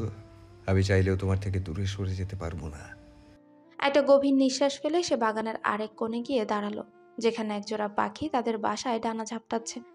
সেই দৃশ্যটা দেখে তার মনে একটু প্রশান্তি এলেও পুতুলের প্রতি নিজের অধিকার বোধ যেন তার মনে একরকম অস্থিরতা তৈরি করে। সে পেছনে তাকালো। দূর থেকে জানলার পর্দার ফাঁক দিয়ে রুমের ভেতরটা কিছুটা দেখা যাচ্ছিল। পুতুলকে এখনো ঘুমিয়ে আছে? তার মনে আবার সেই প্রশ্নটা জাগলো। নিজের নিয়ন্ত্রণে রাখতে চাইলেও তার পা আবার সেই রুমের দিকে অজান্তে এগিয়ে যাচ্ছিল। রুমে এসে দেখে পুতুল এখনো ঘুমোচ্ছে। তপ্ত শ্বাস ফেলে সে ওই দিকে এগিয়ে যায়। পুতুলকে বেশ কয়েকবার ডাকলো, কিন্তু উঠল না। অবশেষে ঠান্ডা পানি ঝাপটা দিল। পুতুল পিটপিট করে তাকিয়ে ঘুম জড়ানো কণ্ঠে বলে, কি হয়েছে? হিমাদ্রি তার গম্ভীর ভরাট মুখেই বলে, উঠে ফ্রেশ হয়ে নে, বাবাকে দেখতে যাবি না? বাবার নামটা শুনে তড়াক করে চোখ মেলে তাকায় পুতুল। তারপর আশেপাশে তাকিয়ে অন্য একটা অচেনা রুম দেখে। তারপর আস্তে আস্তে মনে পড়ে কালকের কথা। ভয়ে কুকড়ে চোখ বন্ধ করে নেয়। তারপর আবার চোখ মেলে নিজের দিকে তাকিয়ে স্তব্ধ। ওর যতটুকু মনে পড়ছে, ও কাল বিয়ের লেহেঙ্গা পরা ছিল, আর সুইমিং পুলে ছিল। বাকিটা মনে নেই। নিজের দিকে তাকিয়ে আবার হিমাদ্রির দিকে তাকিয়ে জিজ্ঞেস করে, আমার ড্রেস কে চেঞ্জ করেছে? কাঠখোট্টা উত্তর। অবশ্যই। আমি, কোনো সন্দেহ আছে? আপনি এটা কিভাবে করলেন? না করার কোনো কারণ আছে কি? তুই আমার স্ত্রী, তোকে স্পর্শ করার পূর্ণ অধিকার আছে। কাল তোর তিল দেখেছি, তোর সৌন্দর্যের প্রকাশ না করলেই নয়। কতটা জঘন্য আপনি! সেটা সময় এলেই বুঝতে পারবি। এখন কি রেডি হবে নাকি তোকে রেখে চলে যাব? আপনার কাছে একটা রিকোয়েস্ট, কাল যে আপনাকে বিয়ে করেছি এই কথাটা বাবাকে বলবেন না। বাবা সহ্য করতে পারবে না। আমি কেন মানবো তোর কথা? মানলে কি দিবি? ভাব পুতুল, ভাব। আমার দেওয়ার মতো কিছু নেই। হিমাদ্রির শয়তানি হাসি আরো বাড়ে। তার চোখে এক ধরনের তীব্র খেলা ছিল। পুতুলের দিকে তাকিয়ে সে বলে, তোর দেয়ার মতো কিছু নেই বলছিস, কিন্তু আমি জানি তোর মধ্যে এমন কিছু আছে যা আমি চাই। পুতুল অবাক হয়ে হিমাদ্রির দিকে তাকায়। তার মুখের প্রতিটি রেখা প্রশ্নে ভরা। কি বলতে চাইছেন আপনি? হিমাদ্রি তার ঠোঁটের কোণে এক নিষ্ঠুর হাসি নিয়ে বলে, তোর আত্মসম্মান, তোর শক্তি। তুই জানিস তুই যতটা সহ্য করতে পারবি ততটা আমি নিব। তুই চাইলেও আমার হাত থেকে বেরিয়ে যেতে পারবি না পুতুল। আমি সব কিছু নিয়ন্ত্রণ করতে পারি। পুতুলের চোখে ভয় আর সংশয়ের ছাপ ফুটে ওঠে। সে মাটিতে মাথা নুইয়ে ফেলে। কিছু বলার মতো অবস্থায় ছিল না। হিমাদ্রি ধীরে ধীরে পুতুলের কাছে এগিয়ে এসে বলে, তোর ভেতরে এক শক্তি আছে যা তুই নিজের চিত্তে লুকিয়ে রেখেছিস। আমি সেটা চেয়েছি পুতুল। তুই আমার হয়ে গেলেই আমি তোর সবচেয়ে বড় চাহিদা পূরণ করব। তুই আমার হতে পারবি, একদম আমার। তোর কিচ্ছু বাকি থাকবে না। পুতুল বাধ্য হিমাদ্রির কথা শুনতে। পুতুল কান্নারত কণ্ঠে বলে, আপনি যা চান তাই হবে। ভেরি গুড পুতুল। আজ রাতের জন্য রেডি থাকিস। আজ রাতটা তোর জন্য কষ্টের হবে, আর আমার জন্য মধুর মিলন হবে। উফ, কি আনন্দ মাই সুইট হার্ট। বলেই পুতুলের পেট টেনে ধরে নিজের কাছে নিয়ে সে ঠোঁটে ঠোঁট মিশিয়ে দেয়। ঠোঁট ছাড়া পেতে টেনে টেনে শ্বাস নিয়ে তারপর ওয়াশরুমে চলে যায়। হিমাদ্রিও যাওয়ার পানে তাকিয়ে রইল। তারপর অফিসের সব কিছু গুছিয়ে নিচ্ছে। পুতুল ফ্রেশ হয়ে আসতেই একবার পুতুলের দিকে তাকিয়ে বলে, চল ব্রেকফাস্ট করে দিই। হিমাদ্রির কথায় পুতুল মাথা নিচু করে বলে, এই তো খাচ্ছি। হিমাদ্রি চোখ কুচকে বলল, খাওয়ার লক্ষণ তো দেখতে পাচ্ছি না। প্লেটে নেড়ে চেড়ে রাখলে সেটা খাওয়া হয় না পুতুল। পুতুল চুপচাপ রয়। তার হাতে চামচটা ধরা থাকলেও প্লেট থেকে আর খাবার তুলতে পারছিল না। তার মনে অজস্র চিন্তা ভিড় করছিল, কিন্তু কোনোটাই মুখে আসছিল না। হিমাদ্রি চেয়ারটা পেছনে ঠেলে বসার ভঙ্গি বদলালো। তার চোখে বিরক্তির ছাপ ফুটে ওঠে। তুই কি চুপ করে বসে থাকার জন্য আমার স্ত্রী হয়েছিস, নাকি আমার জন্য কিছু করার জন্য? পুতুল মাথা তুলে তার দিকে তাকালো, চোখে অপমান আর অভিমানের ছায়া। আপনার জন্য তো সব কিছুই করছি, আর কি করতে হবে? হিমাদ্রি একগাল হেসে বলে। তুই জানিস না পুতুল, আমার জন্য তোর অনেক কিছুই করার বাকি আছে, তবে তার আগে ঠিকমতো খেয়ে নে। তোর শরীর দুর্বল থাকলে আমার কোনো কাজে আসবে না। পুতুল একটুও কথা না বলে প্লেট থেকে একটা চামচে খাবার মুখে তুলে তার চোখ দিয়ে দুফোঁটা জল গড়িয়ে পড়ে, কিন্তু সে সেটা লুকিয়ে রাখার চেষ্টা করে। হিমাদ্রি সেটাও লক্ষ্য করলো, কিন্তু কোনো প্রতিক্রিয়া দেখালো না। সে আবার তার চেয়ার টেনে পুতুলের আরেকটু কাছে এনে তারপর পুতুলের সামনে খাবারটা তুলে ধরে। আকস্মিক এমন হওয়াতে পুতুলের চোখ বড় বড় হয়ে যায়। সে বোঝার চেষ্টা করছে যা হচ্ছে তাকে চোখে ভ্রম নাকি সত্যি। ফ্যালফ্যাল চোখে তাকিয়ে রয়। তার হাতে চামচটা টেবিলে রেখে ধীরে বলে, আপনার যত ইচ্ছা খেলান, কিন্তু এভাবে আপনি আমাকে দুর্বল করে ফেলেছেন। নিজের ইচ্ছায় কিছু করার শক্তি আমি আর পাচ্ছি না। হিমাদ্রি গভীর দৃষ্টিতে পুতুলের দিকে তাকিয়ে বলে, তুই শক্তি হারাচ্ছিস না, বরং শক্তি যোগাচ্ছিস। তুই এখনো বুঝতে পারছিস না, সময় হলে সব বুঝবি। এখন মুখ খুলে খা। পুতুল বাধ্য হয়ে মুখ খুলে চামচটা তার ঠোঁটে ছুঁয়ে হিমাদ্রি একটু হাসি লুকালো না। তার চোখে তখনও সেই আগ্রাসী নিয়ন্ত্রণের ঝিলিক। তুই যত আমার উপর রাগ করবি, ততই তোর উপর আমার অধিকার বাড়বে পুতুল।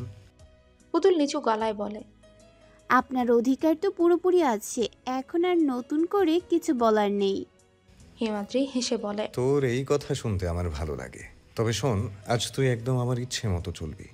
আমি চাইলেই তোর মুখে হাসি আনতে পারি, আবার চাইলেই কান্না। সেটা যেন তুই ভুলে যাস না। পুতুল আর কিছু বলল না। তার ভেতরের তোলপাড় যতই গভীর হোক, সে মুখে কিছু প্রকাশ করে না। পুতুল খাবার শেষ করে ধীরে ধীরে চেয়ার থেকে উঠে দাঁড়ায়। তার মনে তখন অস্থিরতার ঝড়, চোখে মুখে এক অদ্ভুত বিষণ্ণতার ছাপ নিয়ে। সে হিমাদ্রির দিকে না তাকিয়ে সেখান থেকে চলে যাওয়ার জন্য পা বাড়ায়। কোথায় যাচ্ছিস? হিমাদ্রি গভীর গলায় প্রশ্ন করে। পুতুল কিছুটা থমকে দাঁড়িয়ে পেছনে না তাকিয়ে বলে, বাবাকে দেখতে হসপিটাল যাব। হিমাদ্রি তার চেয়ারটা পেছনে ঠেলে দাঁড়িয়ে বলে, তুই একা কোথাও যাবি না, আমি সঙ্গে যাচ্ছি। তুই আমার স্ত্রী এখন, আর তোর প্রত্যেকটা পদক্ষেপ আমার অধীনে। এটা যেন তুই ভুলে না যাস। পুতুল ভেতরে ভেতরে ক্ষুব্ধ হলেও সেটা প্রকাশ করলো না। ধীর গলায় বলল, আপনার ইচ্ছা মতো সব কিছুই তো হচ্ছে, তাই যেটা আপনি ঠিক মনে করেন সেটাই করুন। হিমাদ্রি এক চিলতে হাসি নিয়ে পুতুলের দিকে এগিয়ে গেল। ঠিক বলেছিস, তবে শোন, তোর বাবার সামনে আমাদের সম্পর্ক নিয়ে কিছু বলবো না। তুই যা বলেছিস আমি সেটা মেনে নিয়েছি, তবে এটা যেন তুই ভুলে না যাস, আমি যা করব সব আমার নিজের শর্তে। তোর বাবার জন্য আমার এই এতটুকু সৎ থাকার কারণ শুধু তুই। পুতুল চোখ নামিয়ে বলে, ধন্যবাদ। বাবাকে আঘাত দিয়ে আমার আর কিছুই অবশিষ্ট থাকবে না। হিমাদ্রি তার চশমাটা চোখে লাগিয়ে বলে। তুই এখন রেডি হ, আমি গাড়ি বের করছি। পুতুল মাথা নিচু করে সিঁড়ির দিকে এগিয়ে গেল। তার মনে তখন শুধু একটাই ভাবনা, সে কি আর কোনোদিন নিজের ইচ্ছে মতো জীবনযাপন করতে পারবে, নাকি এই সম্পর্কের অদৃশ্য শিকল তাকে চিরদিন বেঁধে রাখবে। কিছুক্ষণের মধ্যে দুজন রেডি হয়ে গাড়িতে ওঠে। হিমাদ্রি স্টিয়ারিংয়ে বসে গাড়ি চালাতে শুরু করে। গাড়ির ভেতরে অদ্ভুত এক নীরবতা। পুতুল জানালার বাইরে তাকিয়েছিল, কিন্তু তার চোখে যেন কোনো দৃশ্যই ঠিকঠাক পৌঁছাচ্ছিল না। ছুটে চলল শহরের ব্যস্ত রাস্তা পেরিয়ে হাসপাতালের দিকে। হাসপাতালে পৌঁছানোর পর হিমাদ্রি ডাক্তারের চেম্বারে গিয়ে রোগীর অবস্থা নিয়ে কথা বলছে, আর পুতুল বাবার কেবিনে গিয়ে চুপচাপ বসে রয়। বাবার কপালে আলতো করে হাত রাখে, তারপর তার হাত ধরে আস্তে করে ফিসফিস করে বলে, চিন্তা করো না বাবা, তোমাকে সুস্থ করার জন্য যা করার দরকার আমি সব করব। তুমি শুধু সুস্থ হয়ে ওঠো, আমি তোমার পাশে আছি। পুতুলের চোখে জল জমে ওঠে, কিন্তু সে সেটা মুছে ফেলে যাতে কেউ দেখতে না পায়। বাবাকে এমন অসহায় অবস্থায় দেখে তার মন ভেঙে যাচ্ছিল। মেডিসিনের প্রভাবে তার বাবা গভীর ঘুমে আচ্ছন্ন ছিলেন। তার শান্ত নিঃশ্বাসের শব্দ শুনে পুতুল কিছুটা স্বস্তি পেল, কিন্তু তার মনে তখনও অজানা আশঙ্কা ঘুরপাক খাচ্ছে। ডাক্তার সাথে কথা বলে হিমাদ্রি কেবিনে আসে। ঢুকেই তার নজরে পড়ে পুতুলের চোখ ভিজে গেছে। সে ধীরে ধীরে পা টিপে পুতুলের কাছে গিয়ে তার কাঁধে হাত রাখে। স্পর্শ পেয়ে পুতুল মাথা ঘুরিয়ে দেখে হিমাদ্রিকে, কিন্তু কোনো প্রতিক্রিয়া দেখালো না। তার মুখে কেমন যেন এক নীরব অভিমান। হিমাদ্রি একটু ঝুঁকে হাঁটু কেড়ে বসে আর পুতুলের চোখের পানি মুছে দেয়। তার কণ্ঠস্বরে মিশেছিল নরম ধীরতা। কাঁদছিস কেন? তোর বাবা ভালো আছেন, অপারেশন হলে সব ঠিক হয়ে যাবে। এত সহজে হার মানলে চলবে না, শক্ত হতে হবে তোকে। পুতুল চুপ করে রয়। হিমাদ্রি আবারও বলে, তোর থেকে ছোট বয়সে আমি আমার বাবা মাকে হারিয়েছি, একা বড় হয়েছি। তোর মাথার উপর তো এখনো ছাদ আছে, আমার কুটিরে আশ্রয় তো পেয়েছিস। পুতুল কষ্টে ভরা গলায় বলে। আপনার কুটির আদৌ নিরাপদ তো? তার প্রশ্নে অভিমানের সুর যেন স্পষ্ট হয়ে উঠল। হিমাদ্রি একটু থমকে গভীর দৃষ্টিতে তার দিকে তাকায়। তোর কি মনে হয় সেটা নিরাপদ নয়? পুতুল তার দিকে কিছুক্ষণ তাকিয়ে থাকে, কিন্তু আর কোনো উত্তর দিল না। তার মনের গভীরে ক্লান্তি এবং অসহায়তা যেন মুখে এসে জমা হয়েছিল। কথা বলার মতো শক্তিও যেন সে হারিয়ে ফেলেছিল। সে শুধু এক দৃষ্টিতে তার বাবার অসহায় মুখের দিকে তাকিয়ে রয়, যেন সব উত্তর সেখানেই লুকিয়ে আছে। হিমাদ্রি কিছুক্ষণ নীরবে তাকিয়ে থাকলো পুতুলের দিকে। তার মনের ভেতরে যেন অজানা এক অনুভূতি খেলে গেল, কিন্তু সে সেটা চেপে রেখে উঠে দাঁড়ায়। কেবিনের জানলার কাছে গিয়ে বাইরে তাকিয়ে বলে, সব ঠিক হয়ে যাবে পুতুল, বিশ্বাস রাখতে শিখ। পুতুলকে নিয়ে হসপিটাল থেকে বের হয়ে গেল হিমাদ্রি। এক পলক পুতুলের দিকে তাকিয়ে আবারও গাড়ি চালাতে শুরু করে সে। পুতুল নীরবতার দেয়াল ভেঙে বলে, আমি লেখাপড়া শেষ করতে চাই, আপনি লেখাপড়ার করার অনুমতি দিলে। দিতে পারি একটা শর্তে। কি শর্ত? বাড়ির গাড়ি নিয়ে যেতে হবে আর গাড়ি নিয়ে আসতে হবে। মেয়ে বন্ধু রাখা যাবে কিন্তু ছেলে বন্ধু নয়। রাজি থাকলে কাল থেকে কলেজে জয়েন কর। আর হ্যাঁ, অবশ্যই বোরখা হিজাব মেনটেন করতে হবে। আমি চাই না আমার বউকে আমি ছাড়া অন্য কেউ দেখুক। পুতুল হিমাদ্রির কথায় থমকে গেল। এক মুহূর্তের জন্য তার চোখে মিশে গেল অবাক ও ক্ষোভ, কিন্তু সে নিজেকে শান্ত রেখে বলে, আপনার শর্ত মানলে যদি আমি আমার স্বপ্ন পূরণ করতে পারি তবে আমি রাজি। তবে একটাই প্রশ্ন, আমি কি কখনো স্বাধীন হতে পারবো না? সবসময় কি আপনার শর্তে চলতে হবে? হিমাদ্রি গাড়ি চালাতে চালাতে একবার পুতুলের দিকে তাকিয়ে মুচকি হেসে বলে, স্বাধীনতা মানে কি জানিস? নিজের সীমা বোঝা। আমি তোর সীমা বেঁধে দিচ্ছি যাতে তুই ভুল পথে না যাস। আমার বউ হিসেবে তোর জায়গা শুধু আমার পাশেই থাকবে, কারো নয়। পুতুল কোনো উত্তর দিল না। তার মন বিষণ্ণ হয়ে উঠল। মাথা জানলার কাছে ঠেকিয়ে বাইরে তাকিয়ে রয়।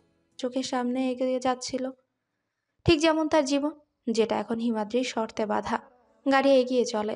দুজনের মাঝে নীরবতা যেন আরো ঘনীভূত হয়ে উঠল। ট্রাফিক সিগন্যালে থামলো গাড়িটা।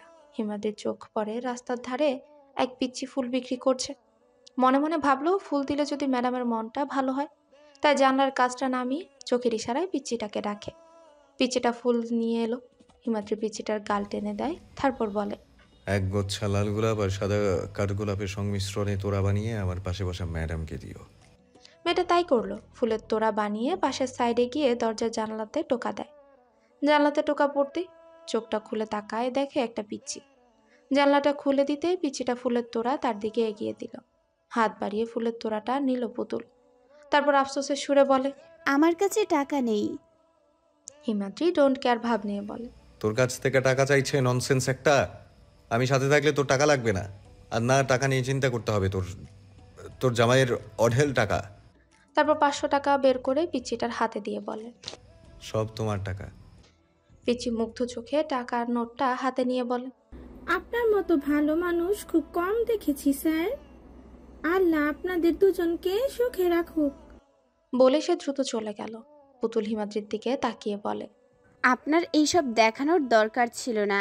আমি তো আর এইসব ফুল টাকা দিয়ে সুখী হওয়ার মতো মানুষ নই।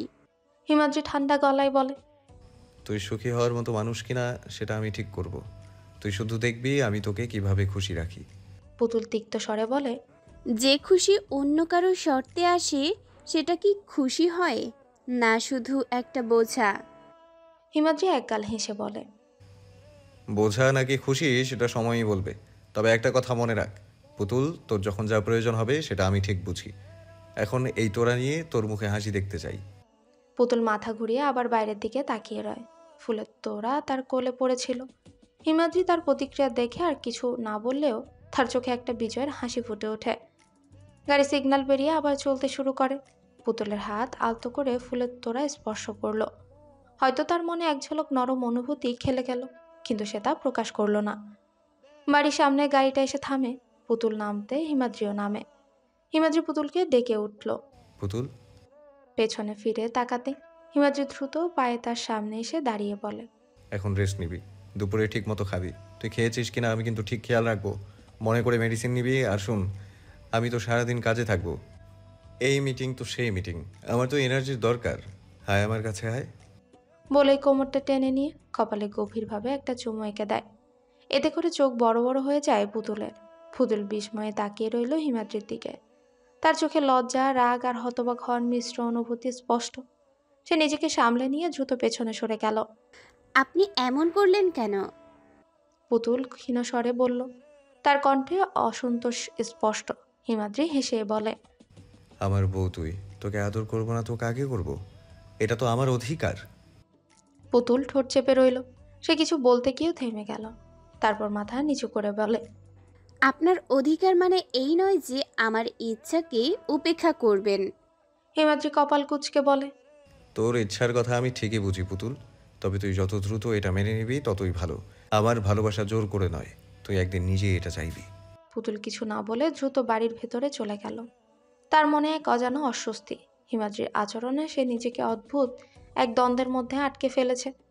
পুতুলের যাওয়ার পানে তাকিয়ে ঠোঁট কামড়ে হেসে ফেলে হিমাদ্রি।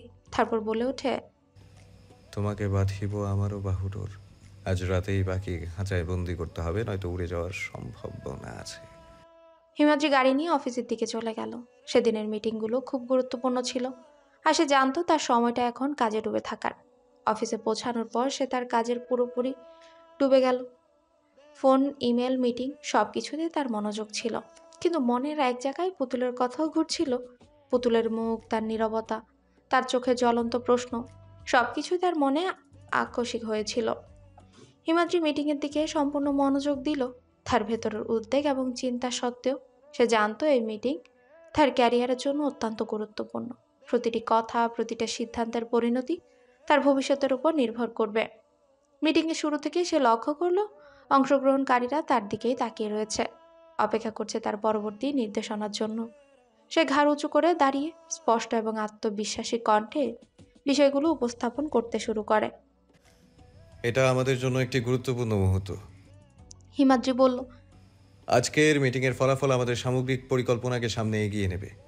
আমাদের লক্ষ্য স্পষ্ট এবং আমি নিশ্চিত যে আমরা একসঙ্গে তা অর্জন করতে পারবো। তার দৃঢ় বক্তব্য এবং বিশ্লেষণী মনোভাব দেখে সবাই বুঝতে পারল হিমাদ্রি তার কাজের জন্য পুরোপুরি প্রস্তুত। তার এই পেশাদারিত্বে, এই শক্তিতে কেউ কোনো ভুল খুঁজে পেল না। এই মিটিংয়ের শেষে হিমাদ্রি নিজের ভেতরে এক ধরনের প্রশান্তি অনুভব করল। এটা তার জন্য একটা গুরুত্বপূর্ণ পদক্ষেপ ছিল, এবং সে জানতো যে এই মিটিংয়ের সিদ্ধান্তগুলো তার ভবিষ্যতে নির্ধারণ করবে। হিমাদ্রি কাজ করতে করতে অনুভব করলো সময়টা বেশ দ্রুতই চলে গেছে। ডেস্কের সামনে বসে বসে তার দৃষ্টি অনেক কিছুতেই বিভ্রান্ত হয়ে পড়েছিল। তবে এখন লাঞ্চের সময় হয়ে গেছে। সে চেয়ার থেকে উঠে দাঁড়ায়, একবার অফিস রুমের দিকে তাকালো, কিছু মুহূর্তের জন্য থেমে রইল। তারপর নিজের দৃষ্টি সোজা করে লাঞ্চ রুমের দিকে পা বাড়ালো। তার মনোযোগী মিটিংয়ে এবং কাজের মাঝে সময় কিভাবে চলে গেছে সে নিজেও অবাক। কিন্তু এখন মনে হলো একটু বিরতি নেওয়া উচিত।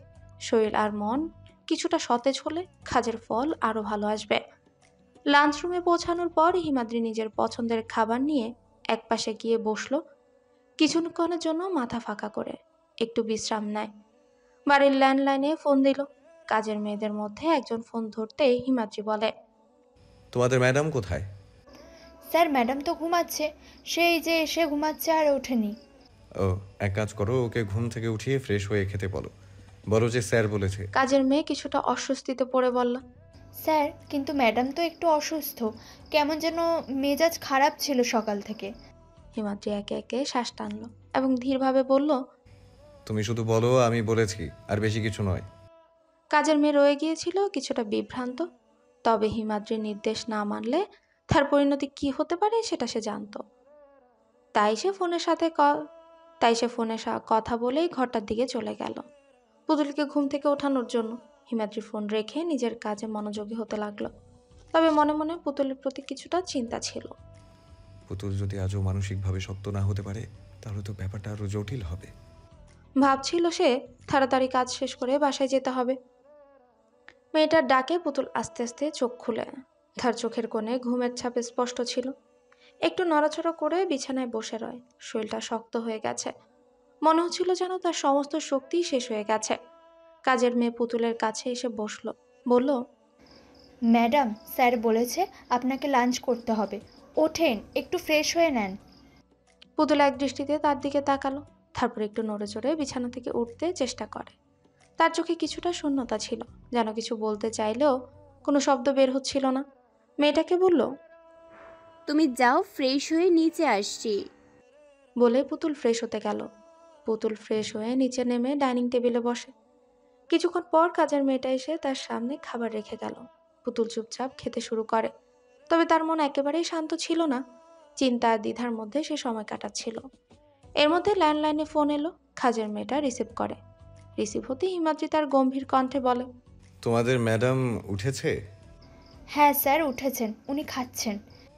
তোমাদের ম্যাডামকে ফোনটা দাও তো। কাজের মেয়েটা পুতুলের সামনে গিয়ে ফোনটা ওর দিকে এগিয়ে দিয়ে বলে, ম্যাডাম, স্যার কল করেছে, আপনার সাথে কথা বলবেন। পুতুলের অনিচ্ছা সত্ত্বেও ফোনটা ধরলো, তারপর কানের কাছে নিতেই বলে, খাওয়া দাওয়া করে রেস্ট নিয়ে নিস।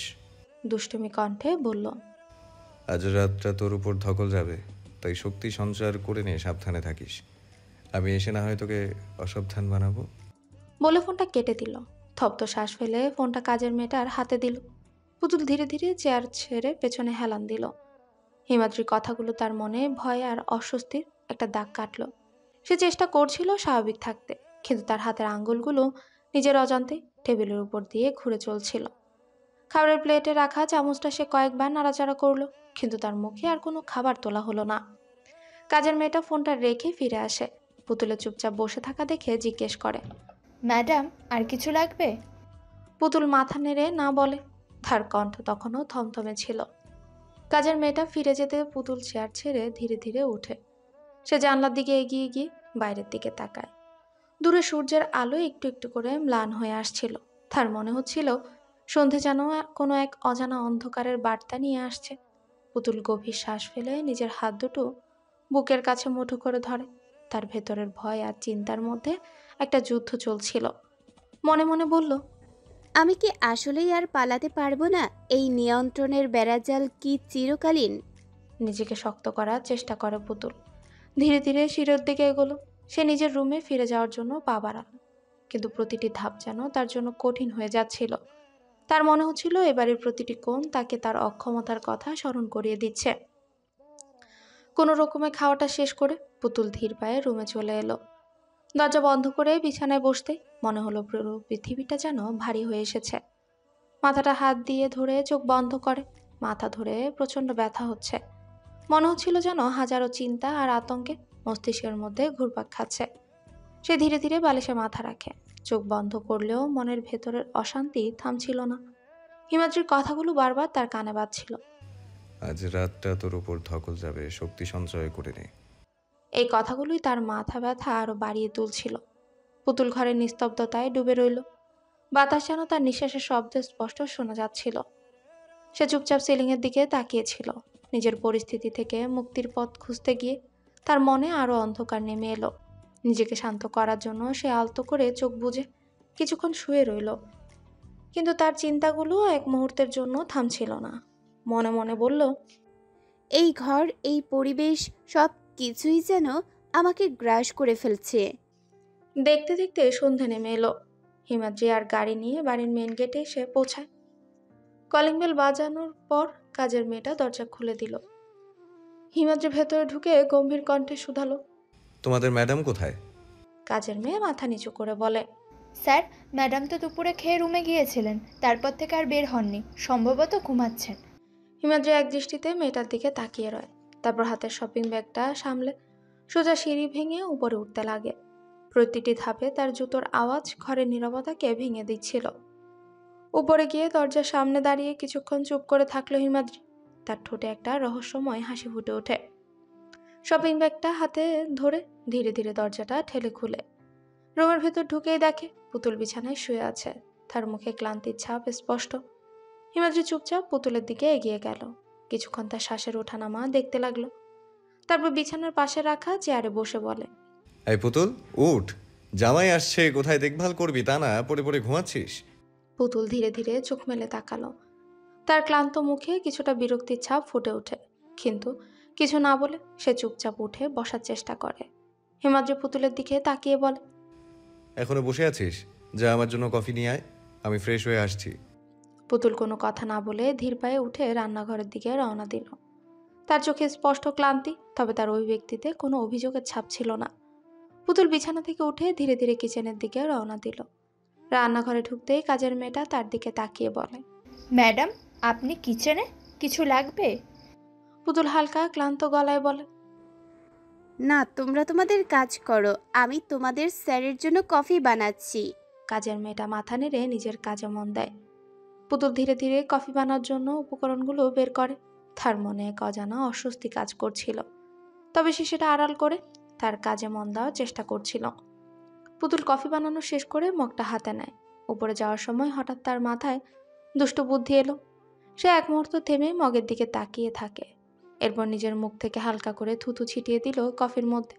মনে মনে বলল, খা বেটা খবিস, আমাকে তো অনেক জ্বালাচ্ছিস। এটা কিছুই না, এবার বুঝবি। তার ঠোঁটে এক চিলতে দুষ্ট হাসি ফুটে ওঠে। নিজেকে সামলে নিয়ে যেন কিছুই হয়নি এমন ভঙ্গিতে সে উপরে হিমাদ্রির রুমের দিকে রওনা দিল।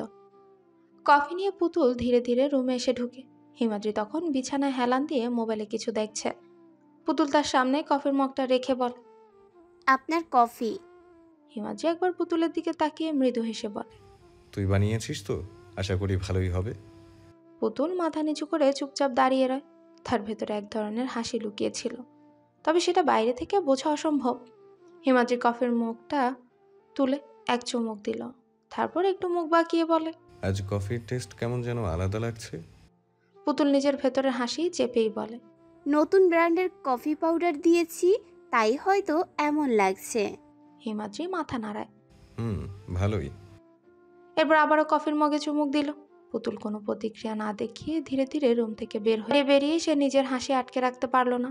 মনে মনে বলল, খা খবিস খা, বুঝলি তো আমি কি করতে পারি।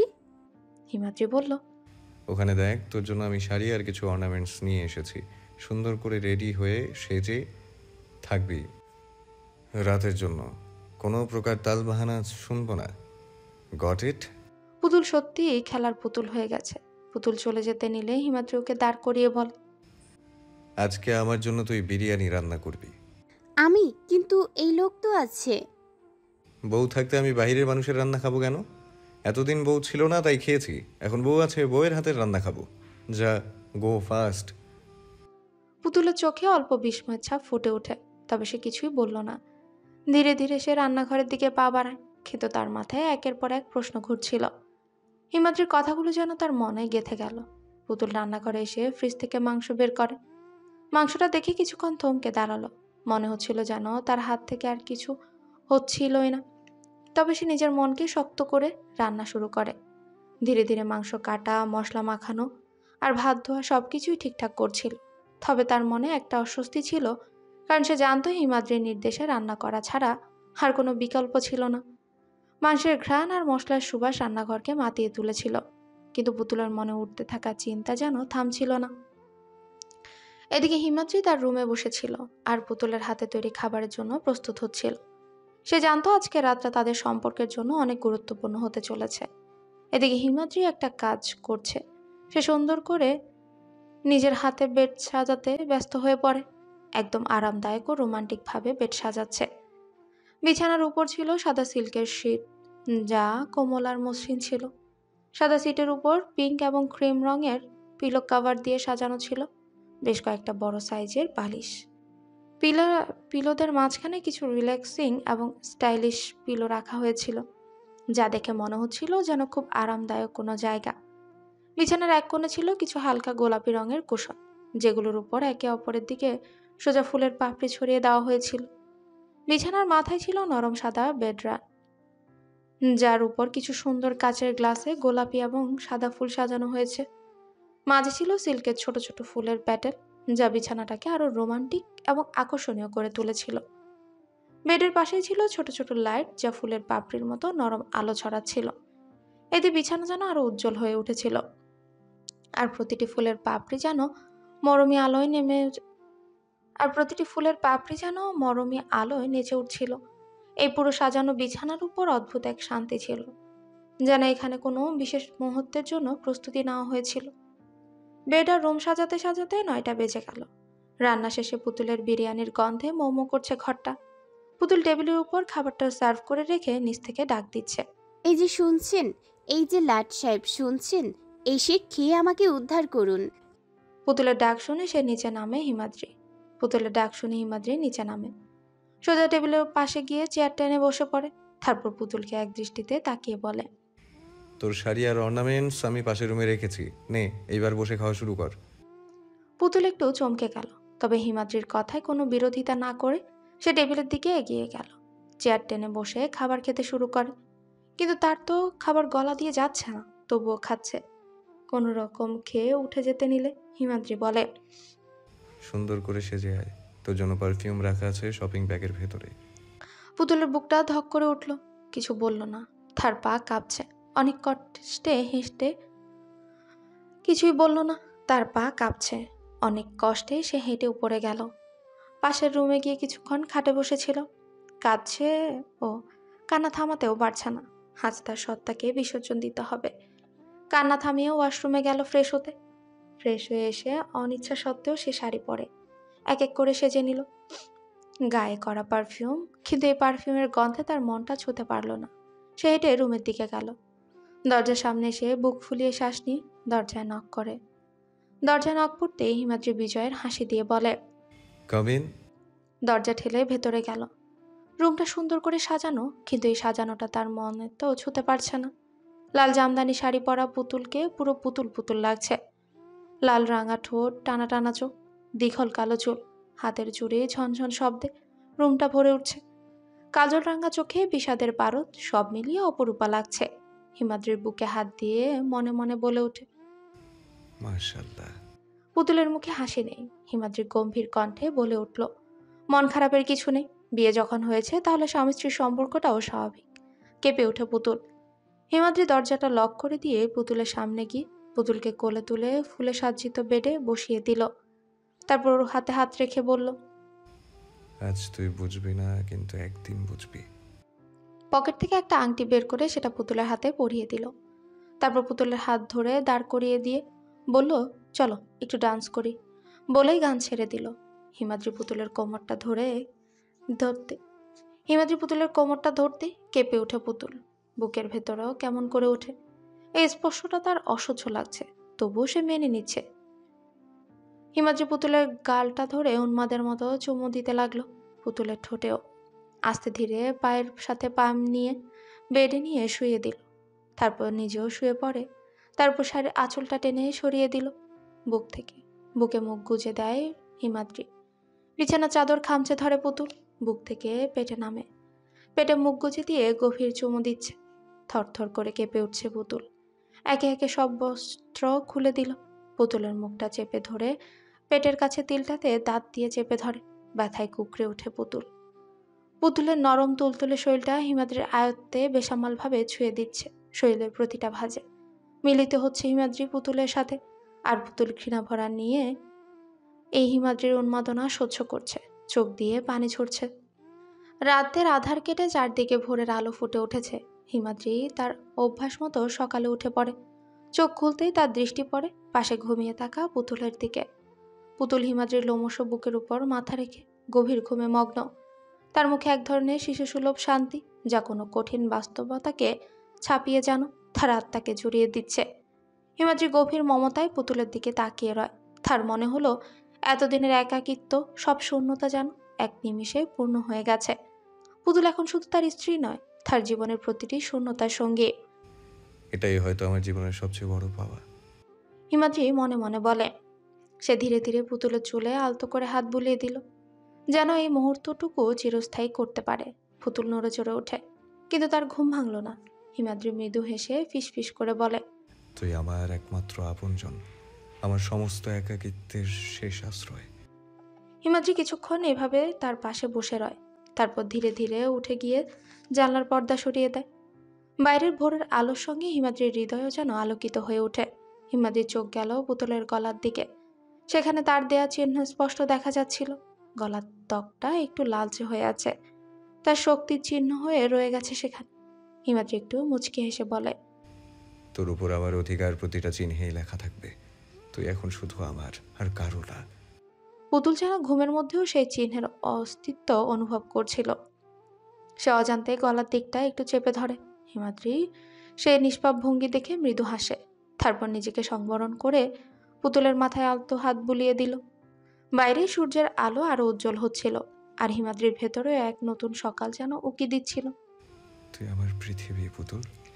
সে আপন মনেই বলল। হিমাদ্রি ফ্রেশ হতে ওয়াশরুমে গেল। ওয়াশরুমে প্রবেশ করার পর তিনি এক মুহূর্তের জন্য দাঁড়িয়ে রয়, যেন কিছুটা সময় নেয় নিজের অনুভূতিগুলো সামলানোর জন্য। ওয়াশরুমে ঠান্ডা মেঝে আর উজ্জ্বল আলো তার মধ্যে এক ধরনের তাজা ভাব এনে দিল। তার মনের অন্ধকার কোণগুলো একটু একটু করে আলোর দিকে এগিয়ে যাচ্ছিল। তিনি ধীরে ধীরে তার চিন্তাগুলো সংগঠিত করলেন। পুতুলের সম্পর্কে, নিজের একাকিত্বের সঙ্গী হিসেবে তাকে পাওয়া, এবং এক নতুন দিনের শুরু। পানি চলতে থাকলেও হিমাদ্রির মধ্যে যেন একটা গভীর অশান্তি থেকে মুক্তির অনুভূতি উদিত হচ্ছিল।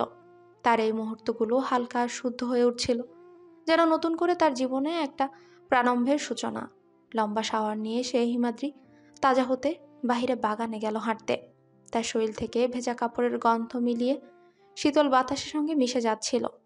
বাগানের প্রান্তরে একদিক থেকে সূর্যের প্রথম কিরণ এসে পড়ছিল, আর সে আলো হিমাদ্রির মুখে এক নতুন রূপ নিয়ে ফুটে উঠছিল। তার পায়ের তলায় মাটি ছিল নরম, আর চারপাশের ফুলের মিষ্টি গন্ধ ছড়িয়ে পড়ছিল। তিনি ধীরে ধীরে হাঁটতে থাকলেন। বাতাসের প্রতিটি স্পর্শ তার শরীরকে শীতল ও সতেজ করে তুলছিল। বাগানে হাঁটার সময় তার মনে হচ্ছিল যেন সে পুরো পৃথিবীকে নিজের হাতের মুঠোয় অনুভব করছে। একাকিত্ব ও শূন্যতা সব যেন দূরে চলে গেছে, আর সেখানে শুধু শান্তি ও এক নতুন সম্ভাবনার উন্মোচন ছিল। বাগানে মাটির গন্ধ, পাখির কিচিরমিচির আর প্রতিটি পাতা হিমাদ্রির মনকে এক অদ্ভুত স্থিরতার মধ্যে নিয়ে যাচ্ছিল। বাগানে বেশ কিছুক্ষণ হেঁটে তারপর রুমে এসে দেখে পুতুল ঘুমোচ্ছে। সে পুতুলকে ডাক দিল। এই পুতুল, উঠ, আর কত ঘুমাবি? সকাল হলো, নাস্তা করবি। হিমাদ্রির ডাকে পুতুল চোখ খুলে। হিমাদ্রি বলে, সকাল হয়েছে, উঠে ফ্রেশ হয়ে নে। পুতুল উঠতে নিলে ব্যথায় কুঁকড়ে ওঠে। হিমাদ্রি একটু বুক ফুলিয়ে শ্বাস নিয়ে পুতুলকে কোলে তুলে ওয়াশরুমে রেখে আসে। তারপর আবার রুমে এসে আলমারি খুলে এক সেট জামা নিয়ে পুতুলকে দিয়ে বলে, তাড়াতাড়ি ফ্রেশ হয়ে নিবি। বিছানার চাদর তুলে অন্য চাদরটা বিছিয়ে দেয়। নিচে গেল খাবার আনতে। খাবার এনে টেবিলের উপর রাখে। ফ্লোরে কাল রাতে জামা পড়ে আছে। হিমাদ্রি সেগুলো তুলে গুছিয়ে রাখে। লম্বা শাওয়ার নিয়ে বের হয়, কিন্তু ব্যথায় একটু হাঁটতে পারছে না পুতুল। হিমাদ্রি দ্রুত পায়ে পুতুলের কাছে সে কোলে তুলে নেয়। খাবারের প্লেটটা নিয়ে পুতুলের সামনে ধরে। পুতুল একটু হকচকিয়ে গেল। হিমাদ্রি পুতুলের সামনে খাবারটা ধরে বলে, খাবারটা মুখে নে, আমায় অফিস যেতে হবে তো। অস্বস্তিতে ঘিরে ধরেছে। পুতুল হাঁ করে খাবারটা মুখে নেয়। পুতুলের সাথে সাথে হিমাদ্রিও খেয়ে নিচ্ছে। খাওয়া শেষ হলে দুজনেই হিমাদ্রি পুতুলকে একটা মেডিসিন দিয়ে বলে, এটা খেয়ে ঘুমিয়ে নাও, ব্যথাটা কমে যাবে। আর কিছু লাগলে কাজের মেয়েটাকে ডেকে নিও। পুতুলের কপালে আস্তে করে ঠুট ছোঁয়। তারপর অফিসের জন্য রেডি হয়ে চলে যায়। হিমাদ্রি চলে যাওয়ার পর পুতুল ধীরে ধীরে বিছানায় গিয়ে শুয়ে পড়ে। সকালে উঠে সামান্য হাঁটাচলা করলেও শরীরে একটা ক্লান্তি আর ব্যথা টের পাচ্ছিল। তীব্র ব্যথার পরিমাণ কমে আসলেও শরীরটা যেন ভারী লাগছে। বিছানা চাদরটা আরামদায়ক, নরম স্পর্শে চোখগুলো ধীরে ধীরে বন্ধ হয়ে এলো। অন্যদিকে কাজের মেয়েটা ঘরে ঢুকে নিজের কাজে ব্যস্ত হয়ে পড়ে। রান্নাঘর থেকে শুরু করে ড্রয়িং রুম সব জায়গা পরিপাটি করে গুছিয়ে নিচ্ছিল। ঘরের প্রতিটি কোণ যেন নতুন করে ঝলমল করতে লাগলো। কাজের মেয়েটা জানলার পর্দাগুলো সরিয়ে বাইরের আলো ঢুকতে দিল, আর ঘর ভরে উঠল দিনের উজ্জ্বল রোদে। পুতুল গভীর মুখ ঘুমে মগ্ন। ঘরের পরিবেশটাও যেন নিস্তব্ধ আর স্নিগ্ধ হয়ে উঠেছে। সব কাজ গুছিয়ে কাজের মেয়ে দরজা বন্ধ করে বেরিয়ে গেল। ঘরে আবার নিস্তব্ধতা নেমে এলো। জানলার পর্দার ফাঁক দিয়ে মৃদু হাওয়ার সঙ্গে পাতা নড়ার শব্দ আর দূর থেকে ভেসে আসা পাখির ডাক সেই নীরবতাকে আরো গভীর করছিল। পুতুল একবার ঘুমের মধ্যে একটু নড়ে, কিন্তু পুরোপুরি জেগে ওঠে না। মনে হলো সেই মুহূর্তগুলোতে স্বপ্নের কোনো মায়াবী জগতে রয়েছে, যেখানে তার জীবন আর যন্ত্রণাগুলো সাময়িকভাবে হারিয়ে গেছে। ঘড়ির কাঁটা এগিয়ে চলে, আর পুতুলের ঘুমের মধ্যে সময়টা যেন থমকে গেল। অফিসের কনফারেন্স রুমের ভেতরে একটা গুরুত্বপূর্ণ মিটিং চলছে। টেবিলের চারপাশে কর্পোরেট দুনিয়ার মানুষগুলো গম্ভীর মুখে নিজেদের বক্তব্য তুলে ধরছে।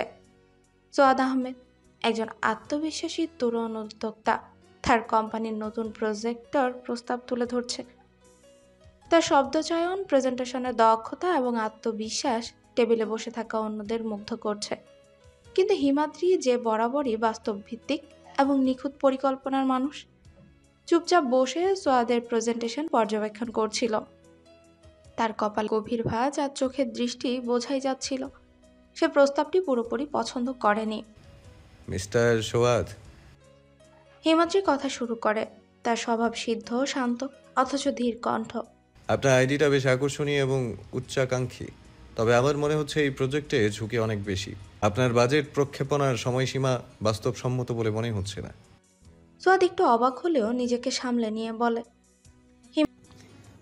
ঝুঁকি তো সব বড় প্রজেক্টেই থাকে মিস্টার হিমাদ্রি, আর আমি বিশ্বাস করি আমরা যদি একসঙ্গে কাজ করি তাহলে আমরা এই প্রজেক্ট থেকে আমরা অনেক বড় রিটার্ন আনতে পারবো। হিমাদ্রি তার চেয়ারে হেলান দিয়ে হাত গুটিয়ে বলে, আমি একমত যে ঝুঁকি সব প্রকল্পেই থাকে, কিন্তু এখানে যা দেখছি সেটা শুধু ঝুঁকি নয়, অনেক বেশি অসাবধানতার সঙ্গে মিশ্রিত।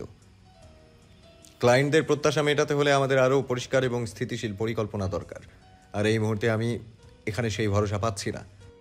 টেবিলে অন্যরা একে একে হিমাদ্রির বক্তব্যের পক্ষে মাথা না। সোয়াদ একটু অস্বস্তি বোধ করলেও নিজেকে সামলে নিয়ে বলে, ঠিক আছে মিস্টার হিমাদ্রি, আমি আপনার বক্তব্য বুঝতে পেরেছি। হয়তো কিছু জায়গায় আমরা পুনর্বিবেচনা করতে পারি, তবে আপনার সাপোর্ট, ফিডব্যাক পেয়ে ভালো লাগছে। হিমাদ্রি মাথা এলিয়ে বলে, সেটা ভালো হবে। আমি চাই আমরা কোনো প্রজেক্ট হাতে নেওয়ার আগে সেটা বাস্তবায়নযোগ্য কিনা সেটা পুরোপুরি নিশ্চিত হই। এই প্রজেক্ট সফল হলে আমরাই সবার আগে সহযোগিতায় আসব। মিটিং শেষ হলো, কিন্তু সোয়াদ আর হিমাদ্রির এই কথোপকথন তাদের দ্বন্দ্বের একটা ইঙ্গিত দিয়ে গেল। দুপুরের সূর্য তখন আকাশে উজ্জ্বল হয়ে উঠেছে। পুতুল শাওয়ার নিয়ে ফজরের নামাজ কাজা পড়ে দুপুর নামাজের প্রস্তুতি নিচ্ছিল। তার মন একরকম শান্ত, কিন্তু অস্থিরও বটে। আজ তার হৃদয়ে কিছু চাপা চিন্তা ছিল, কিন্তু নামাজে দাঁড়ানোর আগে সে তার সব চিনতে আল্লাহর কাছে সঁপে দিতে চাইল। জানামাজটা সঠিকভাবে বিছিয়ে সে মুখ ভেঙে দাঁড়িয়ে পড়ে। পুতুলের প্রতিটি পদক্ষেপ যেন এক নিবেদন, প্রতিটি সেজদা যেন আল্লাহর কাছে তার নিরন্তর প্রার্থনা। নামাজের প্রথম রাকাতে, ফজরের কাজা নামাজে সে যেন অতীতের সব অনুশোচনা ভুলে যাওয়ার চেষ্টা করছিল। পরবর্তী রাকাতে তার মন ছিল একমাত্র আল্লাহর দয়ার দিকে। নামাজের শেষে সে কিছুক্ষণ সেজদায় মাথা নত করেছিল, যেন আল্লাহর কাছে আরো গভীর প্রার্থনা করতে পারে। হে আল্লাহ, তুমি আমার জীবনের সকল কষ্ট ও অশান্তি দূর করো। আমার বাবা সুস্থ হয়ে উঠুক। আমি তোমার দয়া ছাড়া কিছুই আশা করি না। পুতুলের মনে মনে অজস্র দোয়া ছিল। তারপর সে দাঁড়িয়ে পরবর্তী নামাজ, দুপুরের নামাজের প্রস্তুতি নেয়। শান্ত মন নিয়ে তিনি নামাজ পড়তে লাগেন, যেন আল্লাহর কাছে সবকিছু মনের গভীরতা থেকে উৎসর্গ করতে পারেন। প্রতিটি রাকাত তার আত্মাকে এক নতুন প্রেরণা দেয়। পুতুল জানত আল্লাহ তার দোয়া শুনবেন আর তার জীবনে শান্তি আসবে। আজকের পবিত্র শবে মেরাজের দিনটি পুরোপুরি আল্লাহর বান্দেগিতে কাটানোর সিদ্ধান্ত নিল। তার মন স্থির ছিল এবং তার অন্তর শান্তির পিপাসায় ছিল। সে জানত এই বিশেষ দিনে আল্লাহর কাছে প্রার্থনা করা, তার কাছে আশীর্বাদ চাওয়া সবচেয়ে গুরুত্বপূর্ণ কাজ। হিমাদ্রিকে সে নামাজের জন্য আহ্বান করতে চাইল। পুতুল নিচে নেমে ল্যান্ডলাইন থেকে হিমাদ্রিকে ফোন দেয়। ফোনে রিং হয়ে ওঠার পর পুতুল অপেক্ষা করে আর মনে মনে ভাবে, হিমাদ্রিকে আজ অবশ্যই নামাজের জন্য বলবো। সে যদি তার কাজে ব্যস্ত থাকে তাও এই দিনটি তাকে শান্তির দিকে নিতে পারে। হিমাদ্রি ফোনটা রিসিভ করতেই শুরুতে বলে, সব কিছু ঠিক আছে? আর তোমাদের ম্যাডাম ভালো আছে তো? আমি পুতুল। হিমাদ্রি একটু অবাক হয়ে বলে, ও পুতুল, বলো, কি করছিলে? খেয়েছো? পুতুল জানালো, না, খাবো না, একটা কথা বলার ছিল। হিমাদ্রি বলে, বলো। পুতুল একটু থেমে বলল, আজ পবিত্র দিন শবে মেরাজ, আমি চাই আপনি নামাজ পড়ুন। হিমাদ্রি মৃদু হেসে বলে, বাহ, ভালো তো। এক রাত যেতে না যেতে অধিকার ফলাচ্ছ।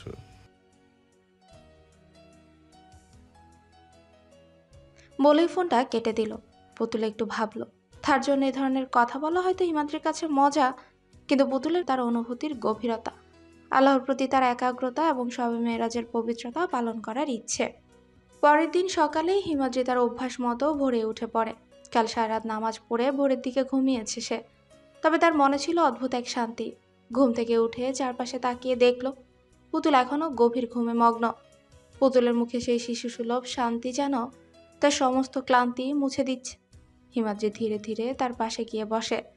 পুতুলের চুলগুলো এলোমেলো হয়ে বালিশে ছড়িয়ে আছে।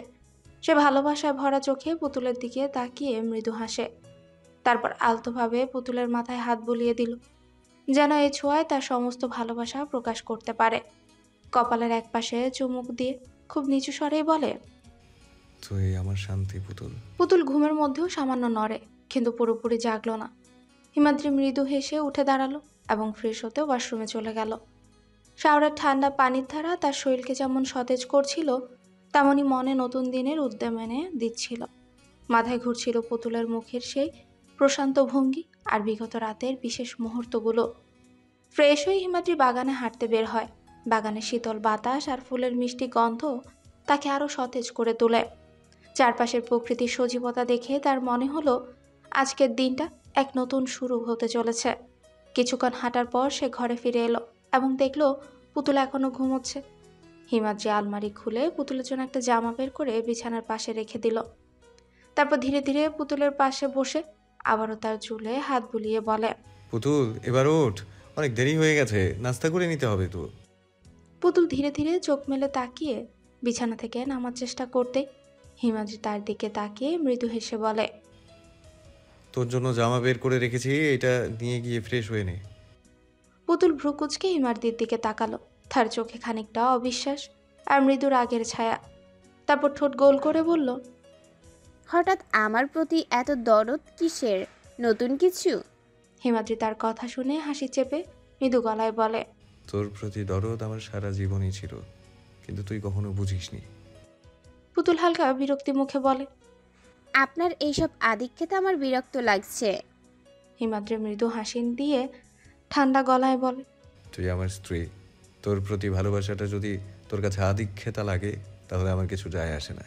পুতুলের রাগ ক্রমে বেড়ে গেল। তার চোখ লাল হয়ে উঠল। সে ধপ করে হিমাদ্রির সামনে এসে তার কলার ধরে দাঁতে দাঁত চেপে বলে ওঠে, বিয়ে? কিসের বিয়ে?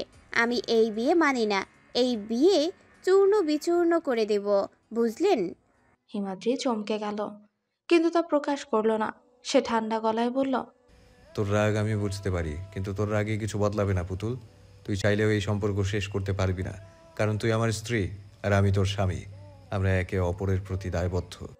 পুতুল তার কলার ছেড়ে দিয়ে বলে, আপনার এই দায়বদ্ধতার গল্প আমি শুনতে চাই না।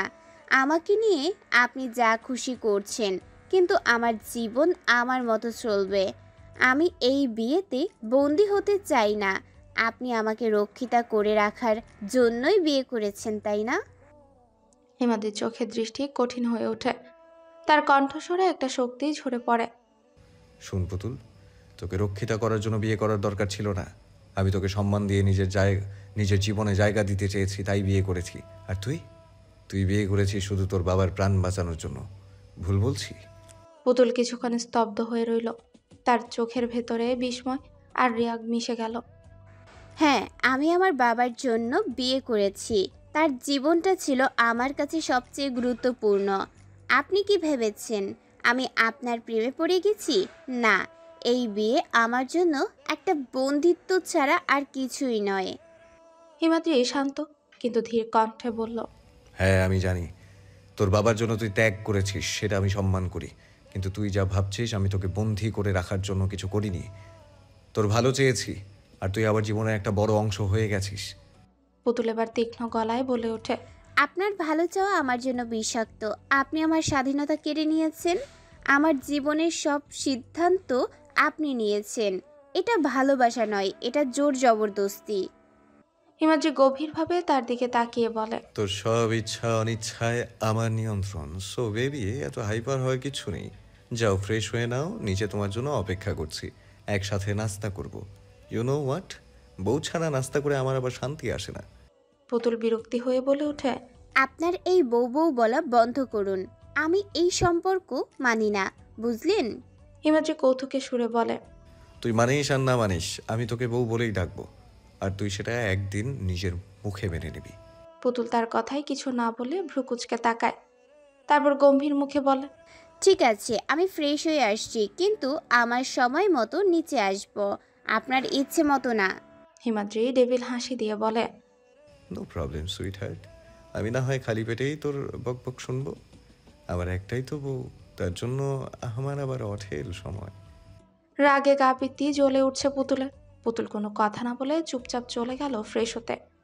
পুতুল ফ্রেশ হয়ে নিচে নেমে ডাইনিং টেবিলের কাছে চেয়ার টেনে বসে পড়ে। ওকে বসতে দেখে হিমাদ্রি প্লেটে ব্রেকফাস্ট নিতে নিতে বলে, আজকাল তুই কাজের প্রতি অবহেলা করছিস। কাল সকাল থেকে আমি তোর হাতে রান্না দেখতে চাই, ইভেন আমার সব কিছু তুই করে দিবি। অফিসে যাওয়ার আগে ল্যাপটপ, ফাইল, জামা কাপড় গুছিয়ে দেওয়া সব তুই করবি। আমি কোনো তর্ক বিতর্কে জড়াতে চাই না। পুতুল ডোন্ট কেয়ার ভাব নিয়ে রুটিতে জেলি লাগিয়ে বাইট দিচ্ছে। ওর এমন ভাব দেখে রাগে গজগজ করে বলে ওঠে, কিরে, আমার কথা কানে যাচ্ছে না? পুতুল নির্বিকার তার মতো করে সে খাচ্ছে। চেয়ার থেকে উঠে সে পুতুলকে দিকে গিয়ে হাতের কবজিটা টেনে বসা থেকে উঠিয়ে একদম নিজের কাছে টেনে নিয়ে আসে। হিমাদ্রির রাগান্বিত তপ্ত শ্বাস এসে আছড়ে পড়ল পুতুলের মুখে। সে দাঁতে দাঁত চেপে বলল, সমস্যা কি তোর? আমার সমস্যা আপনি। ঘৃণা করি আপনাকে, ঘৃণা করি আপনার এই স্পর্শগুলো। যতই ঘেন্না করিস, আমার সাথেই তোকে দিন যাপন আর রাত্রি যাপন করতে হবে। তুই আমার একটা জেদ, যা ছোটবেলা থেকে আমি চাইতাম। আর দেখ, ভাগ্যের কি নিষ্ঠুর পরিহাস, সেই তুই আমার কাছেই এলি।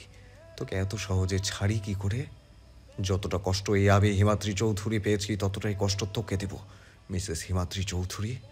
পুতুলের চোখ মুহূর্তেই জ্বলে উঠল। তার সমস্ত শরীরে যেন এক আগ্নেয়গিরির বিস্ফোরণ ঘটে গেল। সে হাতের মুঠি শক্ত করে হিমাদ্রির দিকে তাকিয়ে বলে, আপনার এই বিকৃত মন মানসিকতার জন্যই আমি আপনাকে ঘৃণা করি। আপনি মনে করেন আমাকে কষ্ট দিয়ে আপনার সুখ হবে? তাহলে শুনুন হিমাদ্রি চৌধুরী, আমি ভেঙে পড়ার জন্য তৈরি নই।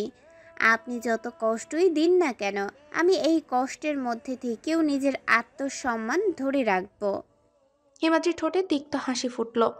তার চোখে ছিল কঠিন দৃষ্টি, যেন সে কোনো খেলায় জিততে চায়। সে পুতুলের মুখের দিকে ঝুঁকে এসে বলে, তোর এই আত্মসম্মান, এই অহংকার আমি সব ভেঙে দিব। আমার জীবনে তুই শুধু একটা চ্যালেঞ্জ, আর সেই চ্যালেঞ্জ আমি পূরণ করেই ছাড়বো। পুতুল দাঁতে দাঁত চেপে বলে, আপনি ভাবছেন আমাকে ভাঙা সহজ? না মিস্টার হিমাদ্রি চৌধুরী, আপনি যে আমাকে নিজের মতো করে ভাঙতে চাইছেন, সেটাই হবে আপনার সবচেয়ে বড় ভুল। আমার জীবন আপনার খেলনা নয়। হিমাদ্রি এবার আরো সামনে ঝুঁকে বলে, তুই যা বলবি বল, কিন্তু একটা জিনিস মাথায় রাখ, তুই আমার। আর এটা কোনো কাকতালীয় ঘটনা নয়, এটা ছিল আমার পরিকল্পনা, আমার জেদ। তোর জীবন এখন আমার নিয়ন্ত্রণে, এবং তুই আমার কথা মতো চলবি, বুঝলি? পুতুল এবার ধাক্কা দিয়ে নিজেকে ছাড়িয়ে নিয়ে পেছনে সরে গেল। তার চোখে পানি জমছিল, কিন্তু সে চোখ মুছে শক্ত গলায় বলে, আপনি যাই বলুন না কেন, আমি আপনার নিয়ন্ত্রণ মেনে নেব না। আপনি হয়তো আমাকে বন্দি করতে পারবেন, কিন্তু আমার আত্মাকে কখনো বন্দি করতে পারবেন না। মনে রাখবেন, আমি পুতুল, কাউকে দিয়ে নাচানোর জন্য তৈরি কোনো খেলনা নই। হিমাদ্রির মুখে কঠোর দৃষ্টি ফুটে উঠল, কিন্তু সে কিছুই বলল না। তার হাত মুঠো করে পুতুলের দিকে তাকিয়ে রইল, যেন আর কিছু বলার প্রয়োজন নেই। পুতুল আর এক মুহূর্ত সেখানে না দাঁড়িয়ে দৌড়ে ঘর থেকে বেরিয়ে গেল। তার চোখ দিয়ে তখন নীরবে অশ্রু গড়িয়ে পড়ছিল, কিন্তু তার মনে ছিল একটাই প্রতিজ্ঞা, কখনো মাথা নত করবে না। হিমাদ্রিও চলে গেল অফিসে, তবে যাওয়ার আগে বাড়ির গার্ডকে কঠিন নজরে রাখতে বলে গিয়েছে। হিমাদ্রি গাড়িতে উঠে ব্যাক মিরর দিয়ে বাড়ির দিকটা একবার দেখলো। মনে মনে নিজেকে বলল, তুই পালাতে চাইলেও পারবি না পুতুল।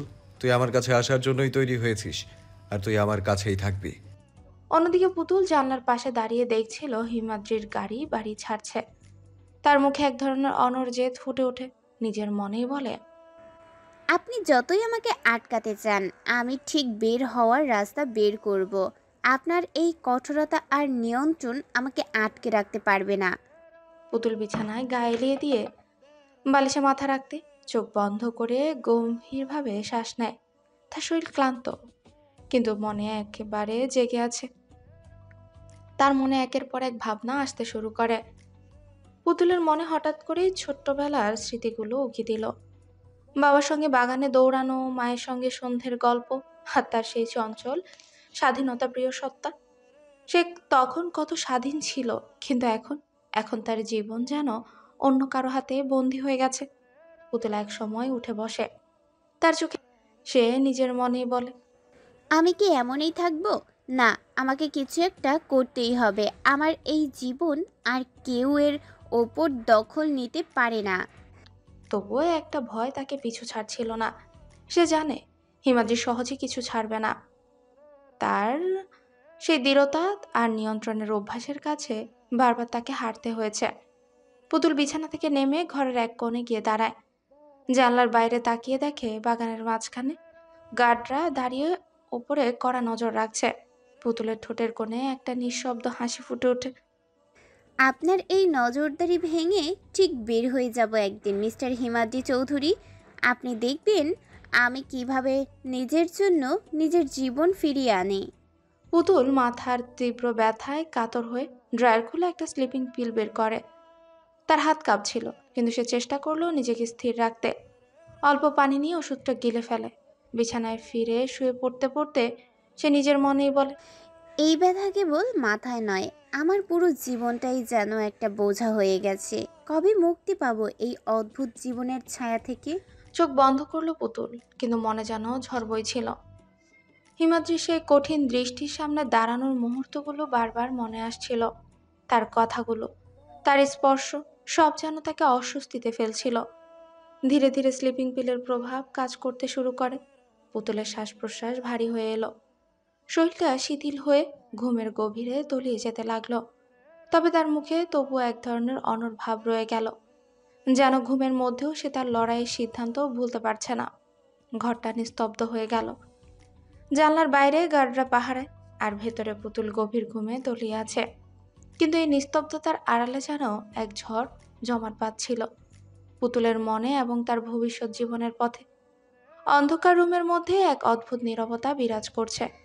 চারপাশে গাঢ় অন্ধকার, যেন কিছুই দেখা যাচ্ছে না। এক কোণায় কিছু ছায়া ধীরে ধীরে নড়ছে, কিন্তু স্পষ্ট কিছু বোঝা যাচ্ছে না। রুমের মাঝখানে একটা পুরনো চেয়ারে হাত পা বাঁধা অবস্থায় বসে আছে একজন মধ্যবয়স্ক পুরুষ। তার গা থেকে ঘামের ঝরনা, মুখে রক্তের দাগ আর চোখে ভয়ের ছাপ স্পষ্ট। তার নাক ও মুখে রক্ত লেগে আছে।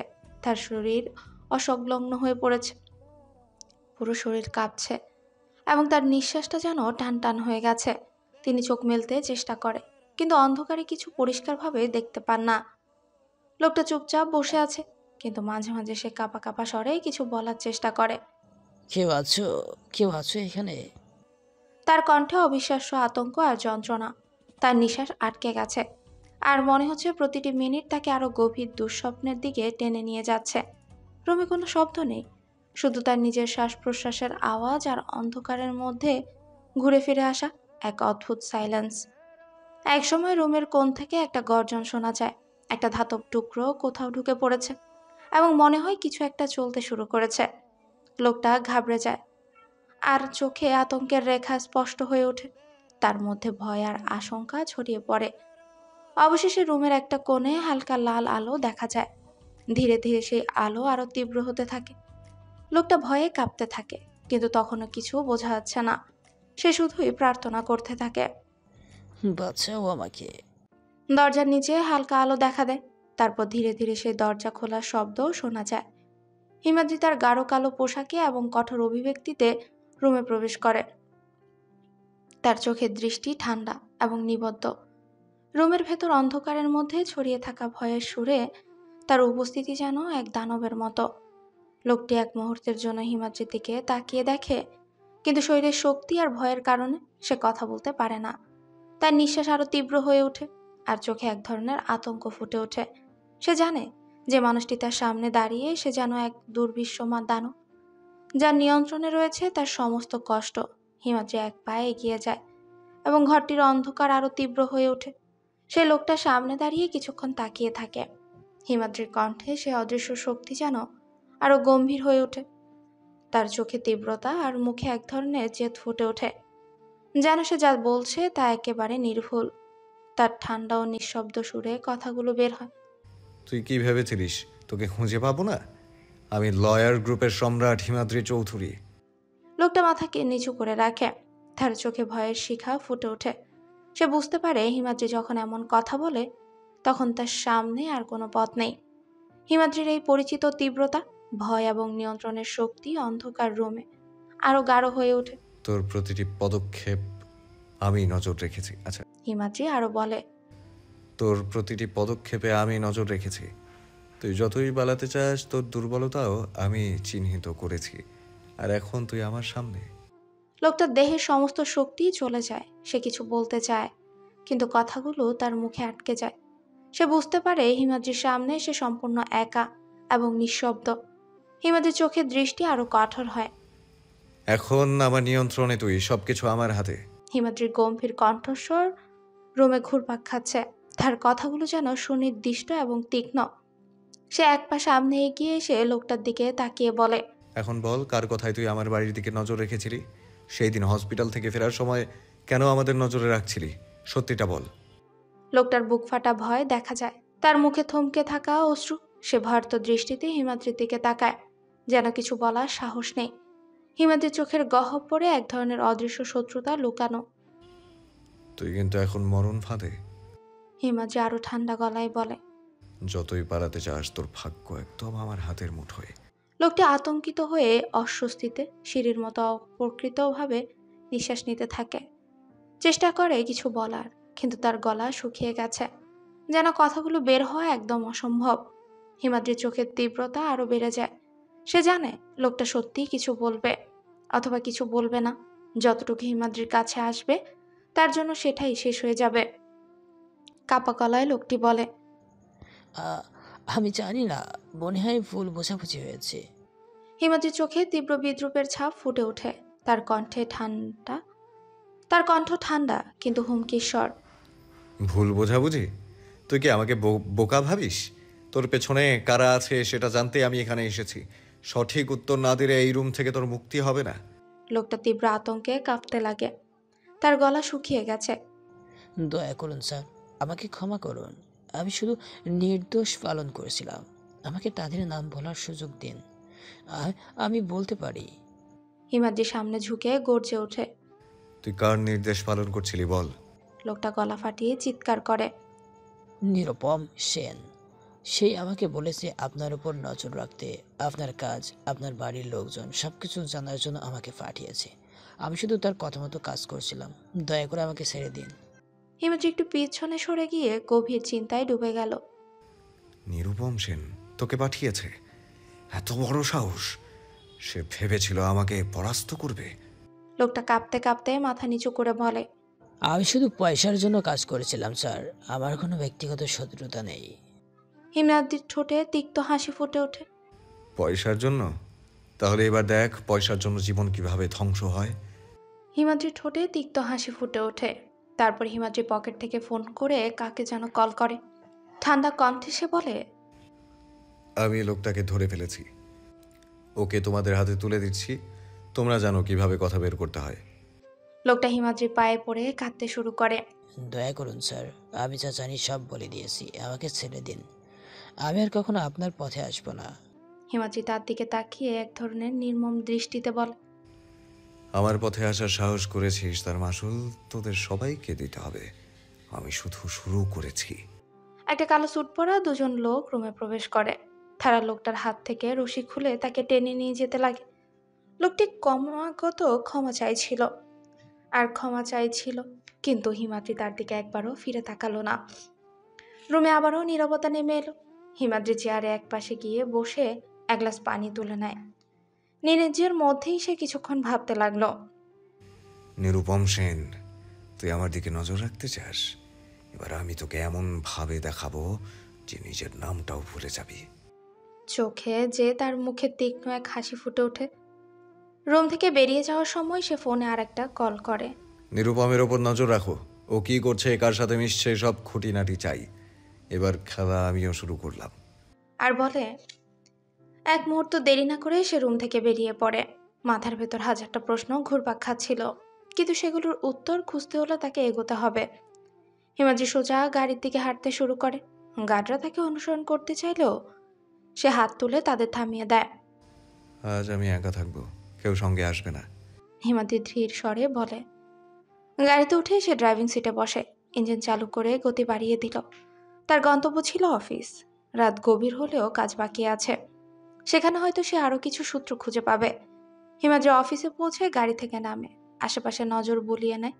চারপাশ নির্জন, তবে কিছু একটা যেন উৎপেতে আছে। ভেতরে ঢুকে রিসেপশনিস্টের দিকে তাকিয়ে হালকা মাথা নাড়ায়। রিসেপশনালিস্ট বলে, স্যার, সবাই কনফারেন্স রুমে অপেক্ষা করছে। হিমাদ্রি তৎক্ষণাৎ সোজা কনফারেন্স রুমের দিকে রওনা দিল। দরজা খুলে ঢুকে দেখে টিমের সবাই সেখানে বসে আছে। প্রতিটি মুখ চিন্তিত। সবাই এসে গেছে? হিমাদ্রি গম্ভীর স্বরে জিজ্ঞেস করে। তার ডান দিকে বসা অপূর্ব বলে। হিমাদ্রি ধীর পায়ে গিয়ে নিজের চেয়ারে বসে। ফাইলটা খুলে সবার দিকে তাকায়। আমাদের পরিস্থিতি খুবই জটিল। যে ঘটনাগুলো ঘটছে সেগুলোর গভীরে যে আছে তাকে খুঁজে বের করতেই হবে, কিন্তু আমাদের অনেক সাবধানে এগোতে হবে। সবাই নীরব। টেবিলের উপরে রাখা প্রজেক্টর। হিমাদ্রি কিছু ছবি আর ডকুমেন্টস ভাসিয়ে দিল। এগুলো গত কয়েকদিনের সংগ্রহ করা তথ্য। এই নামগুলো একবার ভালো করে দেখে নাও। যদি কেউ কোনো সূত্র ধরতে পারো আমাকে জানাও।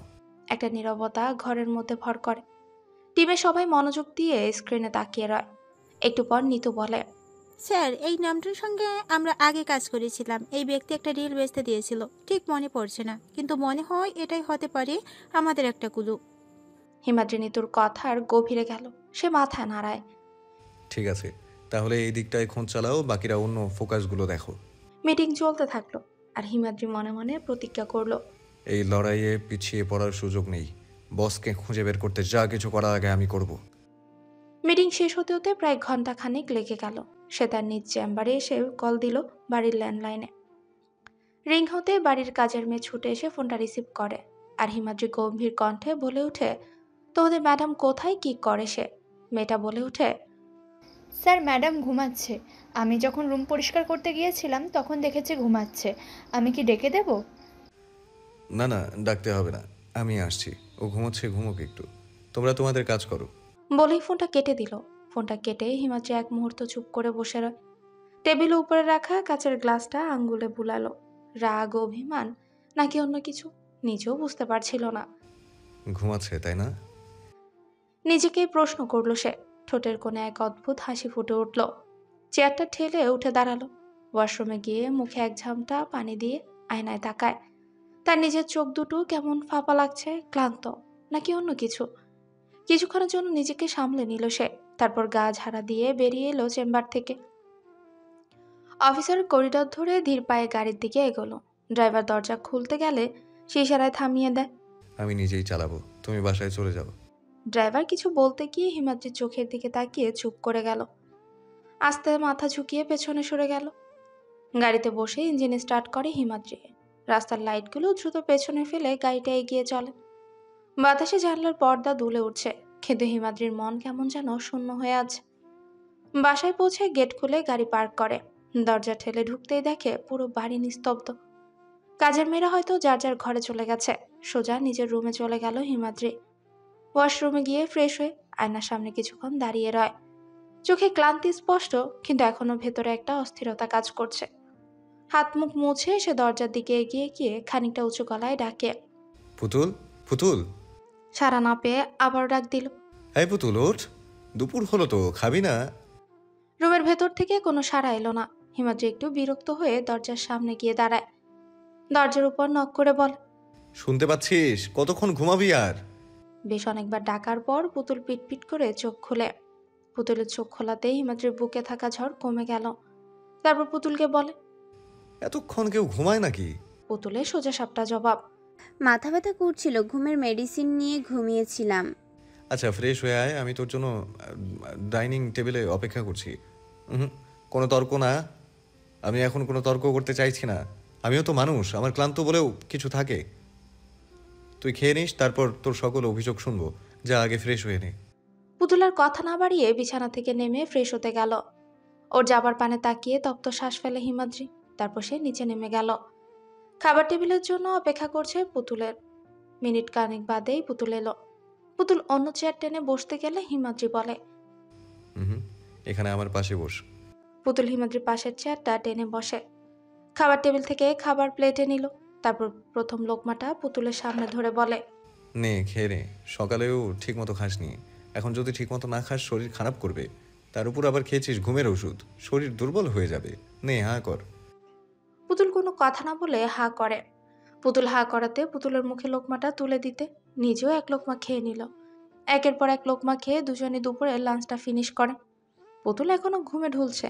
হিমাদ্রি হাতটা ধুয়ে পুতুলের মুখটা মুছিয়ে দিয়ে পুতুলকে সোজা কোলে নিয়ে রুমে চলে এসে বিছানায় শুয়ে দেয়।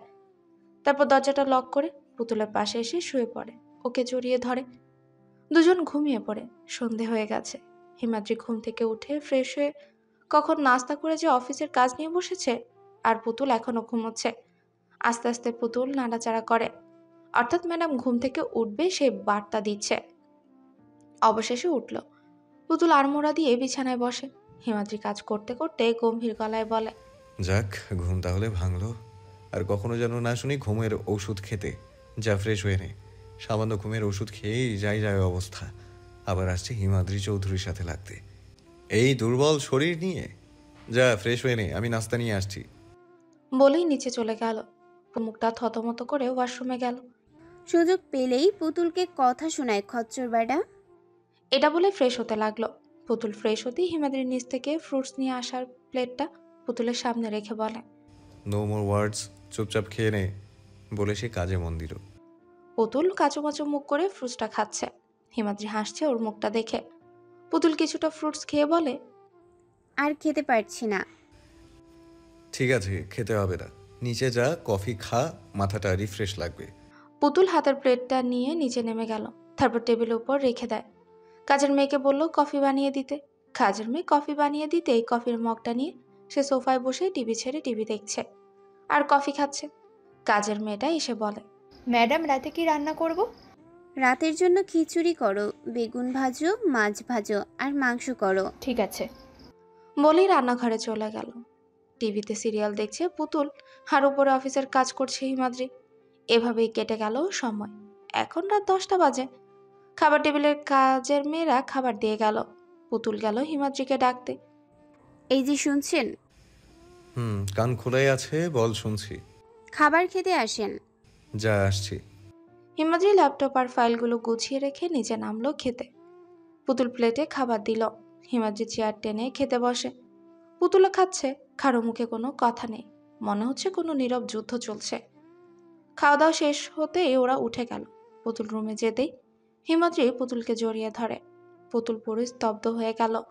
সে নিজেকে ছাড়িয়ে বলে, প্লিজ ছবিন না আমায়। আপনার স্পর্শ আমি মেনে নিতে পারি না, আমার ঘৃণা লাগে। কেন পুতুল, কেন আমাকে মেনে নিতে পারছিস না? সেই ছোট থেকে তোকে আগলে রেখেছি, সেই ছোট থেকে তোকে আমার বউ করে চাইতাম। এটাই কি আমার অপরাধ ছিল পুতুল? আমি তোকে আগলে রেখেছি, আমি তোকে চেয়েছি, আমি তোর ঢাল হয়ে দাঁড়িয়েছি। ছোট থেকে এখনো পর্যন্ত তোকে আগলে গেলাম। তোর ব্যথা লাগলে আমার তা ফিল হয়। ছোটবেলায় তোর বাবার কাছে তোকে চাইতে গেছিলাম। তোর বাবা বলেছিল আমার মতো জারদ সন্তানের হাতে তোর হাত দেবে না। খালামণি অবশ্য সবসময় চাইতো তোকে আমার করে দিতে। মা বাবা আমাকে অনাথ আশ্রম থেকে অ্যাডপ্ট নেয়, সেই দোষটা কি আমার? মা বাবা অনেক কষ্ট নিয়ে তোদের বাড়ি থেকে ফিরে আসে, কিন্তু আমি তোর পিছু ছাড়িনি। দুঃখের বিষয় কি জানিস? তুই আমাকে ভুলে গেছিস। তুই আমাকে না ভালোবেসে তোর চাচা তো ভাইয়ের সাথে রিলেশনে জড়িয়ে গেছিস। সেই দিন আমিও খুব বেশি কষ্ট পেয়েছি, ঘরের জিনিস ভাঙচুর করেছি, তবুও তোর পিছু ছাড়তে পারিনি। হাঁটু গেড়ে বসে পুতুলের সামনে হাত জোর করে বল, আমার কিচ্ছু চাই না রে পুতুল, আমি শুধু তোর কাছে ভালোবাসা ভিক্ষা চাই। যদি ভিক্ষাটাও দিতে না পারিস তবু আমার থেকে পালিয়ে যেতে চাস না। আমি নিঃস্ব রে পুতুল, আমার তুই ছাড়া কেউ নেই রে। আমার অন্ধকার জীবনের আলোটা তুই, সেই আলো নিভে গেলে আমার বেঁচে থাকাটাই কষ্টকর হবে। প্লিজ পুতুল। পুতুল বাকরুদ্ধ হয়ে গেছে। কি বলবে পুতুল? এমন পাগলের মতো কি কেউ ভালোবাসতে পারে, তাও এতটা বছর ধরে? পুতুলও হাঁটু গেড়ে বসে বলে, দেখুন, আমি আপনাকে ভালোবাসতে পারছি না, মেনেও নিতে পারছি না, তবে আমার সময় লাগবে। সেই সময়টা আশা করি আপনি আমাকে দিবেন। হিমাদ্রি ঠোঁটের কোণে এক ফোঁটা হাসি দেখা দিয়ে বলে, তোর জন্য আমার অফুরন্ত সময়, কিন্তু আমার সাথেই থাকবি। আমার বন্দিনী হয়ে, প্রয়োজনে বাধ্যতার বাঁধনে আবদ্ধ হয়েও তুই আটকা থাকবে এই হিমাদ্রির রাজত্বে। হিমাদ্রি সাধারণত আগেই ঘুম থেকে ওঠে, কিন্তু আজ ব্যতিক্রম হলো। সকালে ঘুম ভাঙতেই চোখের সামনে অপূর্ব এক দৃশ্য দেখতে পেল। পুতুল আয়নার সামনে দাঁড়িয়ে আছে। ভেজা চুল থেকে পানির ফোঁটা টপ টপ করে গড়িয়ে পড়ছে ঘাড়ের নিচে। সে একটু বিরক্ত হয়ে তোয়ালে দিয়ে চুল মুছতে ব্যস্ত, কিন্তু নরম গাল বেয়ে ছোট্ট এক ফোঁটা ঠিকই নিচে নেমে গেল। হিমাদ্রি মুগ্ধ দৃষ্টিতে তাকিয়ে রইল কিছুক্ষণ। তার চোখে একরকম মাদকতা নেমে এলো। গভীর নিঃশ্বাস নিয়ে ধীরে ধীরে বিছানায় ছাড়ে। পুতুলের কাছে গিয়ে একদম পেছন থেকে তাকে আলতো করে জড়িয়ে ধরে। পুতুল এক মুহূর্তের জন্য থমকে গেল। তার নিঃশ্বাস একটু অনিয়মিত হয়ে ওঠে, কিন্তু পালানোর কোনো চেষ্টা করলো না। হিমাদ্রি মুখটা ঝুঁকিয়ে নিয়ে গেল তার কানের কাছে, তারপর খুব নরম স্বরে বলে,